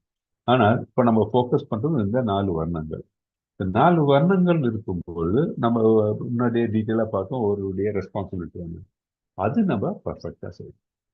அதனாலதான் அந்த சூதரன் நான் எக்ஸ்பிளைன் பண்ணும்போதே சொன்னேன், அவன் வந்து அந்த யார் வந்து அவருக்கு வேலை கொடுத்திருக்கிறாரோ, அவருடைய பாஸ் யாரோ, அவர்களுக்கு திருப்திப்படுத்தக்கூடிய செயல்களை செய்ய வேண்டிய தர்மம் தான் அந்த சூதரனுக்கு. அந்த சூதரன் வந்து அந்த மாதிரி செய்யாம சீட் பண்ணி எல்லாம் பண்ணா விக்ரமா நிலை தான் அது. அது செய்யக்கூடாது. ஸோ இந்த 4 வர்ணங்கள் இருந்தால் கூட நம்ம எந்த நிலையில் இருந்தால் கூட ஒரு காலம் வேதங்களுக்கு புறம்பான தர்மத்துக்கு புறம்பான செயல்கள் செய்யக்கூடாது அப்படின்னு சொல்லியிருக்கு. ஸோ இதுதான் நம்ம கர்மா. நம்ம அப்படி செய்ய வேண்டிய அந்த வர்ணங்களுக்கு உட்பட்டு வர்ணாசிரமத்துக்கு உட்பட்டு நம்ம செய்யறதெல்லாம் பார்த்தீங்கன்னா அதுதான் கர்மா. ஓகே. அப்புறம் நெக்ஸ்ட் விகர்மா, அதுக்கு ஆப்போசிட், அது பண்ணவே கூடாது. அப்புறம் அகர்மா என்ன, பகவான் கிருஷ்ணன் நம்ம பார்த்தோம் இல்லையா, கிருஷ்ண உணர்வோடு கிருஷ்ணரை திருப்திப்படுத்திக் கொண்டு நித்திய சேவகன் என்று புரிந்து கொண்டு கிருஷ்ணருக்கு நம்மளை அர்ப்பணித்துக் கொண்டு நம்ம செய்யக்கூடிய செயல்கள்லாம் தான் வந்து அகர்மா ஆகுது. ஸோ அந்த அகர்மா நிலையை எழுதும்போதுதான் நம்ம வந்து கிருஷ்ணரை சென்றடைய முடியும். இப்போ கிருஷ்ணரை சென்றடைய வேண்டும் என்றால் பேசிக்கா நம்மளோட நிர்ணயிக்கப்பட்ட செயல்களை செய்ய வேண்டும். அது எப்படி செய்ய வேண்டும், கிருஷ்ண உணர்வோடு கிருஷ்ணருக்கு அந்த பலன்களை அவருக்கு சமர்ப்பித்து நித்தியமான சேவகன், கிருஷ்ணனுடைய நித்தியமான சேவகன் அப்படின்னு அதை புரிந்து கொண்டு நம்ம செயலாற்ற வேண்டும். அப்பொழுது வந்து அக்கர்மா, எந்த பற்றும் நம்ம செய்யக்கூடிய செயல்கள் எந்த பற்றும் இல்லாமல் செய்யும் பொழுது நம்ம கிருஷ்ண நிலை, அந்த நம்மளுடைய லிபரேஷன் சொல்லுவாங்கன்னா அந்த நிலை நம்ம எழுதலாம் அப்படின்னு சொல்றாங்க. ஸோ இதை வந்து எப்படி நம்ம தெரிஞ்சுக்கணும், யாருக்கிட்ட இருந்து கைடன்ஸ் எடுத்துக்கலாம், நம்ம வேதாஸ் டீச்சர்ஸ், அதே மாதிரி குரு கிட்ட இருந்து நம்ம இந்த கைடன்ஸ் எடுத்துக்கலாம் அப்படின்னு சொல்றோம். கிளியரா பிரபு? கிளியர் பிரபு. ஓகே பிரபு. ஸோ இது சட்டில் டிஃபரன்ஸ் தான். அந்த டிஃபரன்ஸ் நம்ம வந்து பண்ணும்போது நம்ம இது வரைக்கும் நம்ம நார்மல் என்ன பண்ண, நம்ம செய்ய வேண்டிய செயல்கள் கர்மா அப்படின்னு நமக்கு வந்து நிறைய நமக்கு வந்து அந்த மனசுல தோன்றி இருக்கு. செய்ய வேண்டிய செயல் அப்படின்னா என்ன, அதுதான் நியமிக்கப்பட்ட செயல். எந்த செயலும் செய்ய வேண்டியதில்லை, நியமிக்கப்பட்ட செயல் தான் நம்ம செய்யும். அது ரொம்ப முக்கியம். ஓகே பிரபு, தேங்க்யூ பிரபு. ஹரே கிருஷ்ணா பிரபு. ஸோ இப்போ நம்ம குவிக்கா வந்து இதுக்கு முன்னாடி இருக்க இது பார்க்கலாம். இந்த பொருளை அறிவுடையோரும் எது கர்மா செயல், எது அக்கர்மா செயலின்மை. இது ஏன் செயலின்மைன்னு சொல்றாங்க தெரியுமா? இதனாலன்னா செயல் அப்படின்னா நிர்ணயிக்கப்பட்ட செயல் ஆயிடுது. அக்கர்மான செயலின்மைன்னா நம்ம வந்து கிருஷ்ணருக்கு வேண்டி எல்லாம் செயல், நமக்கு வேண்டி எதுவுமே செயல், அதனால அது செயலின்மை அப்படின்னு சொல்றாங்க. அதை விட்டுட்டு நான் சும்மா இருக்கிறது கிடையாது. நார்மலி செயலின்மை அப்படின்னு நினைக்கும் போது மனசுல என்ன தோணும், நான் எதுவும் செய்யாம அப்படியே சைலண்டா அப்படியே அப்படியே இருக்கிறது, அது செயலின்மை கிடையாது. செயலின்மைனா நம்ம செய்யக்கூடியது அது அனைத்தும் கிருஷ்ணருக்காக செய்யறோம், நமக்காக இல்லை, தனக்காக அப்படின்னு இருக்கிற அந்த கான்செப்டை மறைந்து விடுகிறது. அதுக்கு வந்து எந்த ரிலவன்ஸும் இல்லாம போயிடுது. அதுதான் அக்கர்மா, செயலின்மைன்னு சொல்றது அதுதான். ஸோ அறிவுடையோரும் எது கர்மா எது அக்கர்மா செயலின்மை என்பதை பொருந்துகின்றனர். கர்மா என்பது என்ன என்பதை நான் இப்பொழுது உங்களுக்கு விளக்குகிறேன். இது அறிவதால் எல்லா நீ விடுதலை சொல்றாய் அப்படின்னு. துரதிருஷ்டம் அப்படின்னா என்ன, தட் இஸ் எவ்ரி அன்பார்ச்சுனேட் இல்லையா.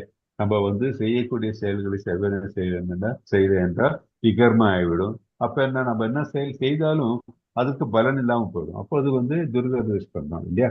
துரதிருஷ்டமாகும் போது நம்ம என்ன செய்தாலும் அதுக்கு பயன் இல்லாமல் போய்விடும். அதனாலதான் இந்த வார்த்தையை வந்து இங்க சொல்லியிருக்கார். ஸோ இதோடைய பொருளை இப்ப நான் குயிக்கா வாசிக்கிறேன். கிருஷ்ண உணர்வின் செயல் அங்கீகாரம் பெற்ற முந்தைய பக்தர்கள் உதாரணத்தை பின்பற்றி செய்ய வேண்டும். இது 15வது பதத்தில் பரிந்துரைக்கப்பட்டுள்ளது. இத்தகைய செயல்கள் தன்னிச்சைப்படி ஏன் செயலாற்றக்கூடாது என்பது பின்வரும் பதத்தில் விளக்கப்படும்.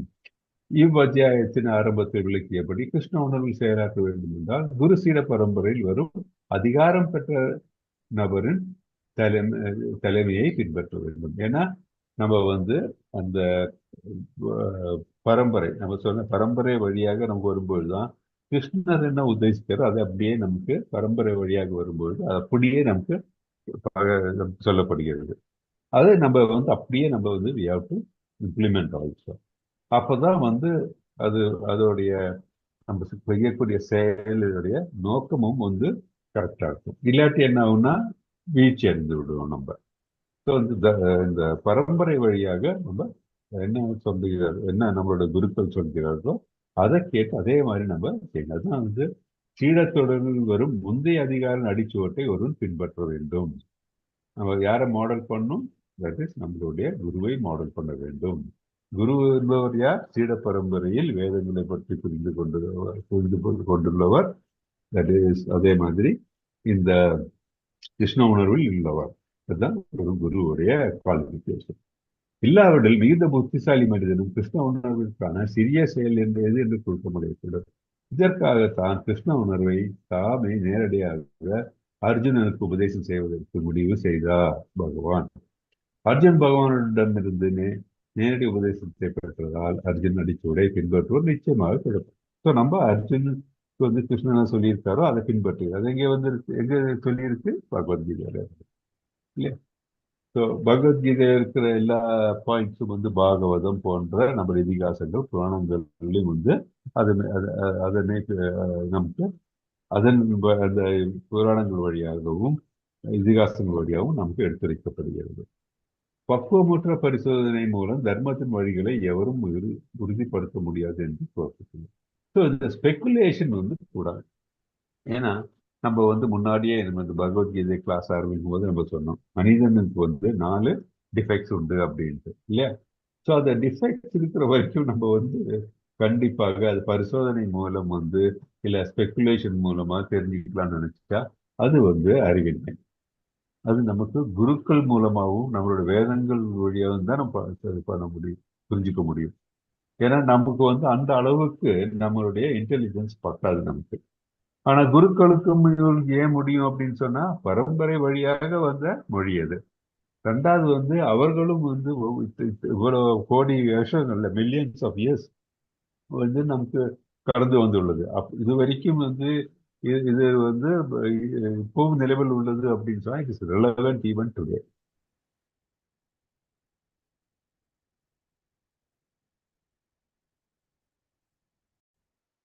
வை இஸ் இட் ரெலவென்ட் அப்படின்னு கேட்டா பிகாஸ் ஸோ வேற யாரும் ஸ்பெகுலேட் பண்ண வேண்டிய அவசியமே கிடையாது. நம்ம அதை பத்தி ரொம்ப ஆராய்ச்சி நடத்தி அது இருந்தால் நமக்கு குழப்பம் தான் வரும். ஏன்னா நமக்கு அந்த அளவுக்கு வந்து போதிய அறிவு நமக்கு கிடையாது. அது புரிஞ்சுக்கணும். அதனாலதான் சீட பரம்பரை நம்ம என்ன குருக்கள் சொல்றோம் அதை அப்படியே நம்ம செய்ய வேண்டும் அப்படின்ட்டு நம்ம தெரிஞ்சுக்கிறோம் நம்ம.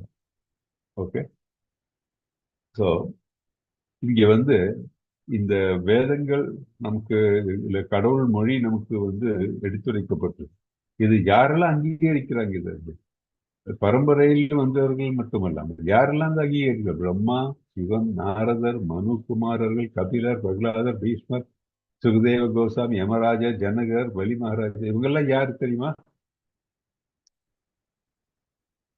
ஏன் இவங்க பேர் கொடுத்திருக்காங்க தெரியுமா? இவங்கெல்லாம் யாரு? முக்தி பெற்ற ஆத்மாக்கள். முக்தி பெற்ற ஆத்மா. அவங்கள நம்ம என்ன சொல்லுவோம்? மகாஜன் அப்படின்னு சொல்லுவோம். மகாஜனங்கள். ஓகே, இவர்கள் எல்லாம் அறிவும் சரி, அவர்களுடைய டிவோஷனும் சரி, அவர்களுடைய அவங்களுடைய இந்த முழுமையான உணர்வும் தன் உணர்வு பெற்றவர் இருக்கிற நிலையும் சரி, இவர்களுக்கு நிகர் யாரும் கிடையாது. அந்த அளவுக்கு இருக்கிறவர்கள் தான் மகாஜனம் அப்படின்னு சொல்றோம். மகாஜன், 12 மகாஜன்ஸ். ஸோ இவர்களை நம்ம பின்பற்ற வேண்டும். ஏன்னா இவர்கள் இதனை பற்றி நன்கு அறிந்தவர்கள், நன்கு புரிந்தவர்கள்.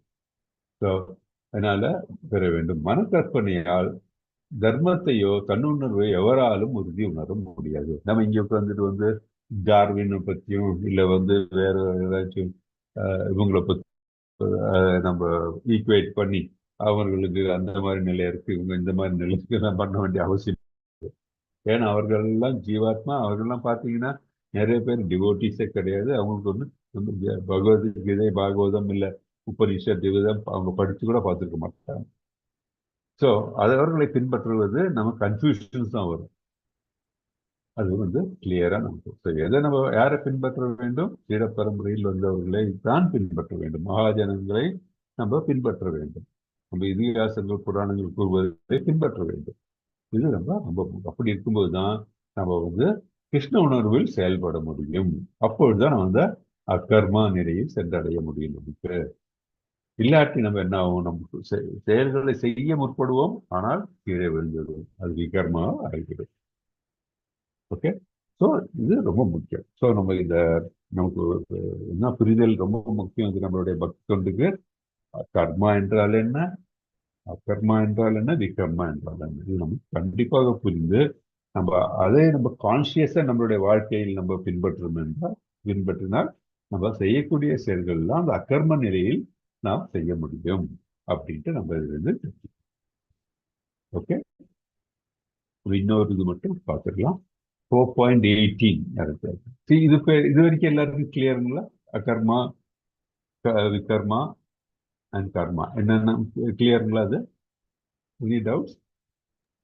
Okay Prabhuji. Yes Prabhuji. Hare Krishna, Hare Krishna. Thank you. So பதம் 4.18 அது படிக்கிறார். இதோட 4.18 படிங்க.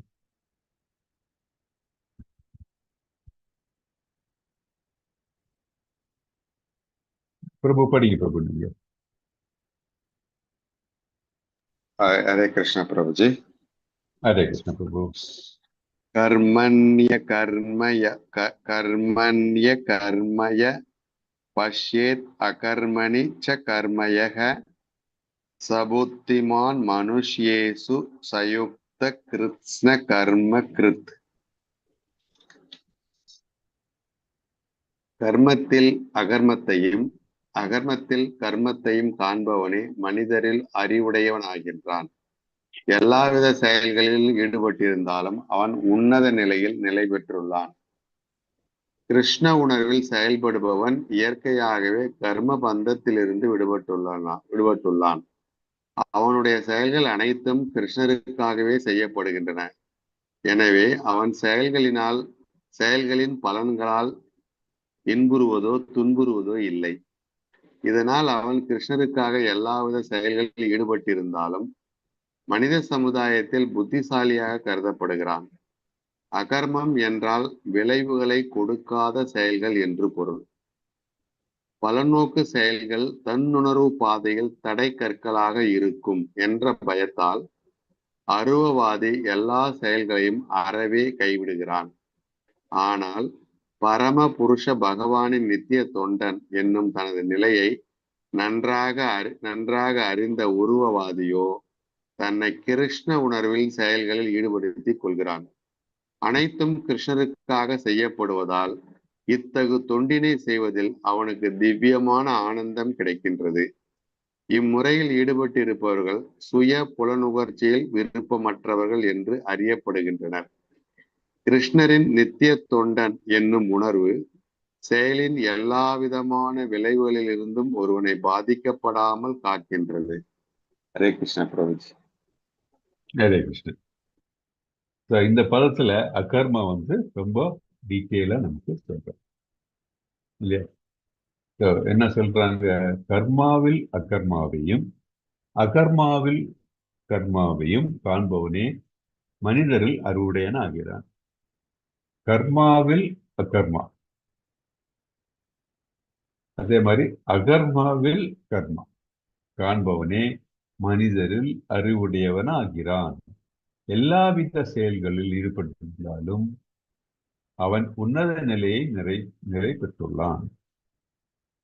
இப்போ நான் வந்து இது வாசிக்கிறேன். இது யாராச்சும் ஒருத்தர் வந்து இப்போ நம்ம டீட்டெயிலாக வந்து 3 சொன்னேன், கர்மா, விகர்மா, அகர்மா சொன்னேன். இப்போ இந்த பதத்தை நான் இன்னொரு வாட்டி நான் வாசிக்கிறேன். இதுல இருந்து 1-2 வேர்ட்ஸ்ல வந்து யாராச்சும் எக்ஸ்பிளைன் பண்ண பாருங்க. ஏன்னா உங்களுக்கு கிளியரா புரிஞ்சிருக்கும். இது வந்து இந்த பொருளரை வாசிக்கும் போது இன்னும் கொஞ்சம் கூட டீட்டெயிலா உங்களுக்கு இன்னொரு தெரிஞ்சிருக்கும். ஓகே, ட்ரை பண்ணுங்க. கிருஷ்ண உணர்வில் செயல்படுபவன் இயற்கையாகவே கர்ம பந்தத்திலிருந்து விடுபட்டுள்ளான். ஓகே, கிருஷ்ண உணர்வில் இருப்பவன் வந்து என்ன, இயற்கையாகவே கர்ம பந்தத்திலிருந்து விடுபட்டுள்ளான் இல்லையா, பௌதிகத்திலிருந்து விடுபட்டுள்ளான். இந்த கட்டுண்டது சொல்ல கர்ம பலன் இது எப்படி வரும், கட்டுண்டால் தான் கர்ம பலன் வரும் இல்லையா. அந்த நிலை இல்லைன்னா இந்த கிருஷ்ண உணர்வுல பூர்ணமா இருந்தா அந்த பந்தம் இல்லை, கட்டுண்ட நிலை இல்லாமல் இருக்கும்.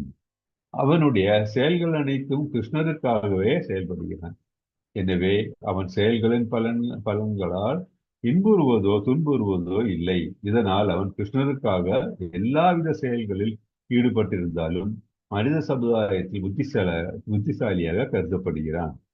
அகர்மா என்றால் விளைவுகளை கொடுக்காத செயல்கள் என்று பொருள். அகர்மா என்றால் விளைவுகளை கொடுக்காத செயல்கள் என்று பொருள் இல்லையா.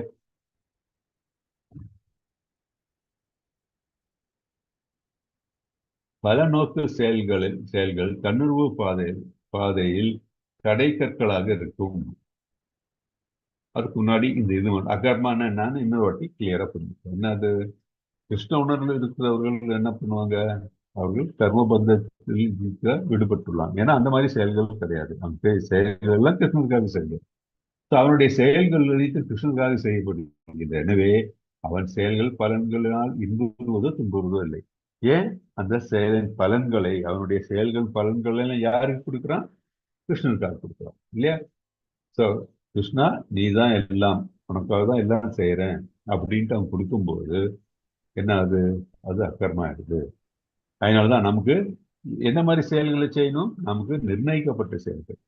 நம்ம ஒரு ஆபீஸ்க்கு போய் நம்ம வேலை செய்தாலும் சரி, வீட்டில் ஒரு குடும்ப தலைவனுடைய பதவி நம்ம வந்து செய்தாலும் சரி, இல்லை ஒரு அண்ணன் தம்பி, இல்லை வந்து ஃப்ரெண்டு, வாட்டவர் நம்ம என்ன, நம்ம வந்து நிர்ணயிக்கப்பட்ட செயல்கள் செய்யும் பொழுது அந்த செயல்கள் எல்லாம் கிருஷ்ணரை திருப்திப்படுத்தும். கிருஷ்ணரை திருப்திப்படுத்தினா எப்படி, தட் இஸ் அவரை மனதில் வைத்துக் கொண்டு, அவரையே நினைத்துக் கொண்டு, அவருக்காகவே செய்யக்கூடிய செயல்கள். For the pleasure of Krishnan, நேர்மையாகவும் வேதங்கள் கூறப்பட்டுள்ள நெறிகள் வழியாகவும் எந்த விதமான அந்த அகந்தையோ இல்ல தனக்கு பெருமை வேண்டும் என்ற நிலையோ எதுவும் இல்லாமல் செய்யும் பொழுது, தனக்கு அந்த மாதிரி இந்த பற்றுதல் இல்லாமல் செய்யும் பொழுதுன்னா அது வந்து ஆட்டோமேட்டிக்கா கிருஷ்ணருக்கு வேண்டி செய்யக்கூடிய செயல்கள். கிருஷ்ணருக்காக செய்யக்கூடிய செயல்கள் என்ன, கண்டிப்பாக அது எந்த விளைவுகளும் இல்லாமல் இருக்கும். எந்த பௌதிக கட்டுப்பாட்டுக்குள்ளும் நம்ம இருக்க மாட்டோம் இல்லையா அந்த செயல்கள்ல. அந்த செயல்கள், அப்படிப்பட்ட செயல்கள் என்றால் என்ன, அகர்மா அப்படின்ட்டு நம்ம புரிஞ்சுக்கணும். அகர்மா என்றால் விளைவுகளை கொடுக்காத செயல்கள் என்று பொருள். இதுதான் நம்ம அப்போ போன எக்ஸ்கியூஸ் மீ நம்ம எக்ஸ்பிளைன் பண்ணோம், நம்ம எல்லாம் புரிஞ்சுக்கிட்டோம். அதுதான் விளைவுகளை கொடுக்காத செயல்கள் என்ற பொருள், அதுதான் அகர்மா. அது பலநோக்கு செயல்களா இருக்காது. அது தனக்கு பெருமை வேண்டும், இந்த தனக்கு பலன் வேண்டும் என்று அந்த மாதிரி உள்ள செயல்கள் இருக்காது. எல்லாம் கிருஷ்ணருக்காக இருக்கிற செயல். அதுதான் வந்து நம்ம அகர்மா அப்படின்ட்டு நம்ம தெரிஞ்சுக்கிட்டோம். பலநோக்கு செயல்கள் தன்னுணர்வு பாதையில் தடை கற்களாக இருக்கும், நமக்கு தெரியும் இல்லையா. ஏன்னா எதனால, அது கட்டுண்ட நிலையை கொண்டு வரும். அதனால நம்ம வந்து அது நம்ம செய்யக்கூடிய கர்மத்தினை வந்து விகர்மா நிலையில் கொண்டு பார்த்துவிடும். ஏன்னா அது வந்து நம்ம வேதங்களுக்கு புறம்பானது இல்லையா. அதுக்கு நம்ம அந்த மாதிரி பலநோக்கு செயல் ஆகும்போது அந்த கர்மம் என்ன ஆகுது அப்படின்னா அது வந்து கட்டுண்ட நிலைக்கு நமக்கு கொண்டு செல்கிறது. இப்போ அதனால எந்த வித பயனும் கிடையாது நமக்கு, தடை கற்களாக என்ற பயத்தால். ஆனால் சிலவர்கள் பலநோக்கு செயல்கள் தன்னுணர்வு பாதையில் தடைக்கற்களாக இருக்கும் என்று பயத்தால் அருவவாதி எல்லா செயல்களையும் அறவே கைவிடுகிறான். ஆனால் பரமபுருஷ பகவான் நித்திய தொண்டன் என்னும் தனது நிலையை நன்றாக அறிந்த உள்ள உருவவாதியோ தன்னை கிருஷ்ண உணர்வின் செயலில் ஈடுபடுத்திக் கொள்கிறான். இது ரொம்ப இம்பார்ட்டன்ட் பாயிண்ட். எப்படி இப்போ நான் என்ன செயல் செஞ்சாலும் அது பலநோக்கு செயல்களாக மாறிவிடுமே, அதனால நம்ம பேசாம செயல் எதுவும் இல்லாமல் இருக்கிறது பெட்டர் அப்படின்ட்டு யாரு அருள்வாதி நினைக்கிறார். கிருஷ்ணன் சென்று அடைய வேண்டும், எதுவுமே நான் பண்ணாம இருந்தோம்னா எனக்கு எந்த விதமான கட்டுண்ட நிலையும் வராது, நான் எந்த செயலும் நான் செய்யக்கூடிய செயல்கள் எதுவுமே பலநோக்கு செயல்களாகாது அப்படின்னு அவங்க நினைச்சிட்டு இருக்காங்க. ஆனால் ஒரு பக்தன் என்ன நினைக்கிறான்? கிருஷ்ணனுடைய நித்திய தொண்டன், நித்திய சேவகன். ஸோ நான் செய்யக்கூடிய செயல்கள் எல்லாம் அவருக்காகவே. அதை எப்படி நான் செய்ய போற இந்த செயல்கள் கிருஷ்ண உணர்வுடன் அவருக்கு திருப்தி கொடுக்கிற நிலையில் செய்ய போகிறேன் அப்படின்னு சொல்லி செய்யும்போது என்ன அது அந்த மாதிரி செயல்கள் கட்டுப்பாடு, தட் இஸ் இந்த பௌதிக கட்டுப்பாட்டுக்கு மீறி அதற்கு மேலே இருக்கும். அது கட்டுண்ட செயல்கள் ஆகாது இல்லையா? அப்படி செய்யும் போது என்ன ஆகிறது? அவனுடைய செயல்கள் எல்லாம் அக்கர்ம நிலையில் சென்று அடைகிறது. அதான் சொல்றேன் இல்லையா? தட் இஸ் இந்த ஃபர்ஸ்ட் நம்ம பார்த்தோம் இல்லையா? கர்மாவில் அக்கர்மாவையும் அக்கர்மாவில் கர்மாவையும் காண்பவன் அவன் யாரு? பக்தன். பக்தனால்தான் பண்ண முடியும். தட் இஸ் அவன் செய்யக்கூடிய தட் இஸ் செயல், அவன் நிர்ணயிக்கப்பட்ட செயல் கர்மா. அதில் எப்படி அக்கர்மா காண்கிறான்? கிருஷ்ணருக்கு அர்ப்பணித்து அதனுடைய பலன்களை கிருஷ்ணருக்கு அர்ப்பணித்து அதே மாதிரி செயல்கள் எல்லாம் கிருஷ்ணருக்கு திருப்திப்படுத்தக்கூடிய செயல்களாக இருந்து நித்தியமா கிருஷ்ணரையே மனநிலைத்தை கொண்டு செய்யும்போது அந்த கர்மா அக்கர்மா ஆகிவிடும். ஓகே. அதே மாதிரி அக்கர்மாவில் கர்மா சேம் டைம். அவன் செய்யக்கூடிய கிருஷ்ணரை திருப்திப்படுத்தக்கூடிய செயல்களை செய்யும் பொழுது என்ன மாதிரி செயல்களை செய்கிறான்? நிர்ணயிக்கப்பட்ட செயல்களை மட்டும் செய்கிறான். அது எப்படி செய்கிறான்? கிருஷ்ணரை திருப்திப்படுத்தக்கூடிய நிலையில் செய்கிறான். கிருஷ்ணரை மனதில் வைத்துக் கொண்டு செய்கிறான். அப்படி பண்ணும்போது அவனுடைய செயல்கள் எதுவும் விக்கர்மா ஆகாது, கட்டுண்ட செயல்கள் ஆகாது அப்படின்ட்டு நம்ம அதுல இருந்து புரிஞ்சுக்கிறோம். ஸோ அனைத்தும் கிருஷ்ணருக்கு செயல்படுவதால் இத்தகு தொண்டினை செய்வதில் அவனுக்கு திவ்யமான ஆனந்தம் கிடைக்கிறது. இம்முறையில் ஈடுபடுகிறவர்கள் சுய புலனுணர்ச்சியில் விருப்பமற்றவர்களாகிறார்கள். ஏன்னா கிருஷ்ணருக்கு நம்ம செய்யறோம் இல்லையா? அதனால சுய புலனுணர்ச்சியில எதுவுமே அவர்கள் விருப்பமற்றவர்களாகிறார். ஏன்னா கிருஷ்ணர் தான் மனதில், வேற எதுவுமே கிடையாது என்று அறியப்படுகின்றன. கிருஷ்ணர் நித்திய தொண்டன் என் உணர்வு செயல் எல்லாவித விளைவுகளிலிருந்தும் ஒருவனை பாதிக்கப்படாமல் காக்கிறது. ஸோ நம்மளை காக்க வேண்டும் என்றால் என்ன நமக்கு செய்ய வேண்டிய ஒரு முக்கியமான நிலை? நான் கிருஷ்ண தொண்டன், கிருஷ்ணனுடைய நித்திய சேவகன், அவருக்காக தான் நான் எல்லா காரியமும் செய்கிறேன், அவரை திருப்திப்படுத்தக்கூடிய நிலை தான். அப்படின்னு நான் நினைக்கும் போது எனக்கு இந்த என்னுடைய செயல்கள் எல்லாம் இந்த விளைவுகள் எதுவுமே வராது. இந்த விளைவுகள் பாதிக்கப்படாமல் இருப்பேன். என்ன பாதிப்பு நமக்கு வரும்? கிருஷ்ண உணர்வு தான் பாதிக்கும், நம்ம தவிர வேற எதுவும் நம்ம பாதிக்காது. சுய உணர்வு அடைகிறோம். சுய உணர்வுன்னா நான் ஒரு நித்திய சேவகன் அப்படின்னு நமக்கு புரிஞ்சுக்கிறது. ஓகே. இதுல ஏதாச்சும் டவுட் இருக்குங்களா? கர்மாவில் அகர்மாவையும் அகர்மாவில் கர்ம ரொம்ப முக்கியம். அது நம்ம என்ன செயலை செய்தாலும் ஆமா, அது நம்ம எப்போ மனசுல வச்சுக்கணும். ஏன்னா நமக்கு எப்போ டவுட் வரும், அக்கர்மா என்ன, விகர்மா என்ன, அதே மாதிரி கர்மா என்றால் என்ன, அது எப்படி செய்யுது, எப்படி அக்கர்மாவும் எப்படி கர்மாவும், இது மனசுல இந்த வரக்கூடிய டவுட். இதெல்லாம் இது நம்ம நல்லா புரிஞ்சுக்கிட்டோம்னா நம்ம நம்ம பக்தி தொண்டில் இருக்கும்போது நம்ம கண்டிப்பாக வீழ்ச்சி அடையாம இருக்கிறதுக்கு ஹெல்ப்ஃபுல்லா இருக்கும். ஹரே கிருஷ்ணா. ஹரே கிருஷ்ணா பிரபுஜி, ஒரு சின்ன டவுட். இப்ப நம்மளுக்கு ஏதாவது பிரச்சனை வந்துச்சுன்னு வச்சுக்கோங்களேன், உன் கர்மா அததான் இப்ப நீ தீக்கிற அப்படின்னு சொல்றாங்க இல்ல பிரபுஜி? அப்ப இப்ப நீங்க சொல்றது பார்த்தா இப்ப கர்மான நம்ம நம்மளுக்கு நிர்ணயிக்கப்பட்ட, அதாவது நம்மளுக்கு ஏதோ நீங்க சொன்னீங்களா வர்ணாசிரமம், அவங்க உங்களுடைய வேலைகள் அப்படின்றது ஒரு கர்மா செயல். அப்ப நான் போன ஜென்மம் ஏதோ ஒரு இதுல நான் ஏதோ பண்ணிருப்பேன், அதனாலதான் நீ இப்ப அனுபவிக்கிற, அது உன் கர்மா அப்படின்னு அந்த இடத்துல அந்த கர்மான்ற வார்த்தை யூஸ் பண்றாங்கல்ல பிரபுஜி. அப்ப அந்த கர்மா இந்த கர்மாவும் எனக்கு கொஞ்சம் கரெக்ட் பண்ணி சொல்லுங்களேன். ஷூர் ஷூர், நல்ல கொஸ்டின், நல்ல ரியலி குட் கொஸ்டின். இது எப்படின்னா நம்ம எல்லா செயல்களையும் நம்ம எப்படி நம்ம நினைச்சுக்கிறோம்னா கர்மான்னு பேசிக்கிறோம். நம்மளுடைய வாழ்க்கையில, நார்மல் வாழ்க்கையில நம்மளுடைய செயல்கள் எல்லாம் இருக்கு இல்லையா, அந்த செயல்களை எல்லாம் நம்ம வந்து கர்மா என்று நம்ம அழைக்கிறோம். அது வந்து சரியான வார்த்தை கிடையாது. அது ஒரு ஆக்டிவிட்டி, ஆக்ஷன் தான். ஃபார் எவ்ரி ஆக்ஷன் வந்து நமக்கு வந்து அதோடைய ரியாக்ஷன் என்னன்னு தான் பார்க்கணும். ஸோ நம்ம இதுக்கு முன் ஜென்மத்தில் இருந்தாலும் சரி, நம்ம வந்து நம்மளுடைய நம்ம இந்த ஜென்மத்தில் நம்ம செய்யக்கூடிய செயல்களா இருக்கட்டும், இதெல்லாம் நம்ம செய்யக்கூடிய செயல்கள் வந்து ஆக்ஷன்ஸ், இது actions what we are doing, அதை தான் நம்ம வந்து நம்ம ஒரு நார்மல் கலோக்கியல் இதுல வந்து கர்மான்னு சொல்லிக்கிறோம். ஆனால் ஆக்சுவலா கர்மா அப்படின்னு டெஃபினேஷன் என்ன, நமக்கு நிர்ணயிக்கப்பட்டுள்ள செயல்கள். ஸோ நம்ம நிர்ணயிக்கப்பட்டுள்ள செயல்கள் சரியாக செயல்கள் அது விகர்மா. ஸோ நம்ம விகர்மனால தான் நம்ம வந்து ஆக்சுவலி நிறைய இந்த பாதிக்கப்படுகிறோம். ஸோ அந்த நம்ம கர்மா வந்து விகர்மா ஆகும்பொழுது அந்த விகர்மாவுடைய பலனை நம்ம கண்டிப்பாக அனுபவித்தாக வேண்டும். பாயிண்ட் மாதாஜி, அதுதான் கர்ம பலன் அப்படின்னு சொல்றேன். இல்ல பிரபுஜி, இப்ப இந்த இதுலதான் இப்ப விகர்மான்றதும், இப்ப நம்ம செய்ய வேண்டிய செயலை நம்ம செய்யாம விடுறது விகர்மா, ஓகேவா? இல்ல, அது மட்டும் கிடையாது. அது மட்டும் இல்ல, நம்ம செய்ய வேண்டிய செயல்களை செய்யாம இருக்கிறதும், செய்யக்கூடாத செயல்களை செய்யறதும் எல்லாம் வந்து விகர்மா. வேதங்களில் கூறப்பட்டுள்ள செய்யத்தகாத செயல்கள் இருக்கு இல்லையா, அதெல்லாம் விகர்மா ஒண்ணு. ரெண்டாவது வந்து நம்ம செய்ய நிர்ணயிக்கப்பட்டுள்ள செயல்களை செய்யாமல் இருந்தாலும் அது விகர்மா ஆயிடுது. Okay, 2 categories. ஒரு கேட்டகரி நம்ம செய்யத்தகாத செயல். இப்போ நம்ம ஒருத்தர் கொலை பண்ணணும்னு நினைக்கிறோம், அது விகர்மா. ஸ்ட்ரைட் அவே ஒருத்தரை சீட் பண்ண நினைக்கிறோம், அதெல்லாம் விகர்மா தான். நம்ம வந்து எல்லாம் விகர்மா.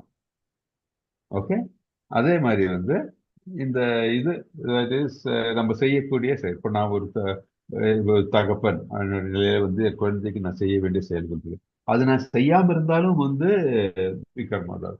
செய்யாம இருந்தேன் வச்சுக்கோங்க, நான் அது வந்து என்னுடைய நிலை வந்து விகர்மா நிலை. ஏன்னா ஒன்னும் செய்யாம இருந்தாலும் வந்து என்ன கடமையிலிருந்து நான் தவறி விடுகிறேன் இல்லையா? எதனால தவறுகிறேன்? எனக்கு வந்து நான் வந்து எந்த விதமான ரியாக்ஷன் வரக்கூடாது, அதனால நான் செய்யலை அப்படின்னு நினைக்கலாம். இல்ல வந்து எனக்கு ஆசை இல்லை, ஏதாவது அவங்க மேல கோபம் இருக்கலாம், இப்படி ஒண்ணா இருக்கலாம். அதெல்லாம் வந்து அதெல்லாம் வந்து விகர்மா தான். அதெல்லாம் அது செய்யக்கூடாது. செய்யாம இருக்கிறதும் தவறு, செய்ய வேண்டிய செயல்களை செய்யாம இருக்கிறதும் தவறு, பிறருடைய செயல்களை செய்ய வேண்டியதும் தவறு. ஓகே, நமக்கு நிர்ணயிக்கப்பட்டுள்ள செயல்களை நம்ம செய்ய வேண்டும். இப்ப இல்ல புரியுது பிரஜ் எனக்கு. இப்ப ஒருத்தவங்க வந்து பெரும் நோயில இப்ப அவதிப்படுறாங்க. ஓகே, அப்ப இப்ப ஆனா இப்ப வந்து அவங்க செய்யற செயல செஞ்சுட்டு தான் இருக்காங்க, கரெக்டா தான் போறாங்க. பட் பெரும் ஒரு நோயில, பெரிய அதாவது ஒரு மீண்ட முடியாத ஒரு நோயில அவஸ்தைப்படுறாங்க. இப்ப அவங்க அது எதனால இப்ப அந்த அவஸ்தைப்படுறாங்க? இது எப்படின்னா வந்து அவங்களுடைய இந்த சொன்ன இல்லையா, நம்ம வந்து இப்ப மனித ஜென்மம் எடுத்திருக்கோம் இல்லையா, இது வந்து முன்னாடி நம்ம வந்து பல ஜென்மங்கள் எடுத்திருக்கோம். அந்த டைம்ல நம்ம என்ன செஞ்சிருக்கோம், எந்த மாதிரியான இனச்செயல்களை செய்திருக்கோம் நமக்கு தெரியாது. ஒண்ணு, இந்த ஜென்மத்திலேயே நம்ம வந்து பல ஈனமான செயல்களை செய்து கொண்டிருக்கலாம், தவறுகளை செய்து கொண்டிருக்கலாம். அதே அது இப்ப நம்ம இந்த பிறவியில் செய்யவில்லை என்றால் இதற்கு முன்னாடி இருக்கிற பிறவியில் செய்திருக்கோம். நமக்கு வந்து நம்ம என்ன இதுக்கு முன்னாடி என்ன மாதிரி இது பண்ணியிருந்தோம் நமக்கு தெரியாது. ஏன்னா நமக்கு முக்காலமும் தெரியாது. ஏன்னா நம்ம இந்த உடல் எடுத்திருக்கிறது இந்த இதுக்கு மட்டும்தான். விசா இந்த உடல் நமக்கு கொடுத்திருக்காங்க வந்து இந்த 100 வருஷம் இல்ல 50 வருஷம் இல்ல எப்படி நம்ம வாடுறோம் அந்த உலகத்துல, அதுக்கு ஏற்றதான் இந்த உடல் கிடைச்சிருக்கு. இந்த உடல் அப்படியே சின்ன குழந்தையா இருக்கும், வயசாகும், அப்புறம் வந்து மாண்டு போயிடும். அப்போ அப்படி ஆகும்போது நம்ம அதை மறந்துடுறோம், என்ன நம்ம செஞ்சோம்லாம் மறந்துடுறோம். அது முக்காலமும் தெரிந்தவர்கள் வந்து கிருஷ்ணருக்கு தான் தெரியும். அதான் வந்து அர்ஜுனர் கேட்டாலே ஒரு கேள்வி, இந்த மாதிரி நீங்க வந்து இப்பதானே இருக்கீங்க, நீங்க எப்படி பின்ன வந்து சூரிய பகவானுக்கெல்லாம் இதை பத்தி தெரியும்னு கேட்டிருந்தாரு இல்லையா. அப்ப அவர் என்ன சொன்னாரு கிருஷ்ணர், எனக்கு முக்காலமும் தெரியும், உனக்கு வந்து இந்த ஜென்மம் மட்டும்தான் தெரியும் அப்படின்னாரு இல்லையா. நமக்கு இதுதான் தெரியும், we only know so much. ஏன்னா அவர் அவருக்கு எல்லாம் தெரியும், முக்காலமும் தெரியும்.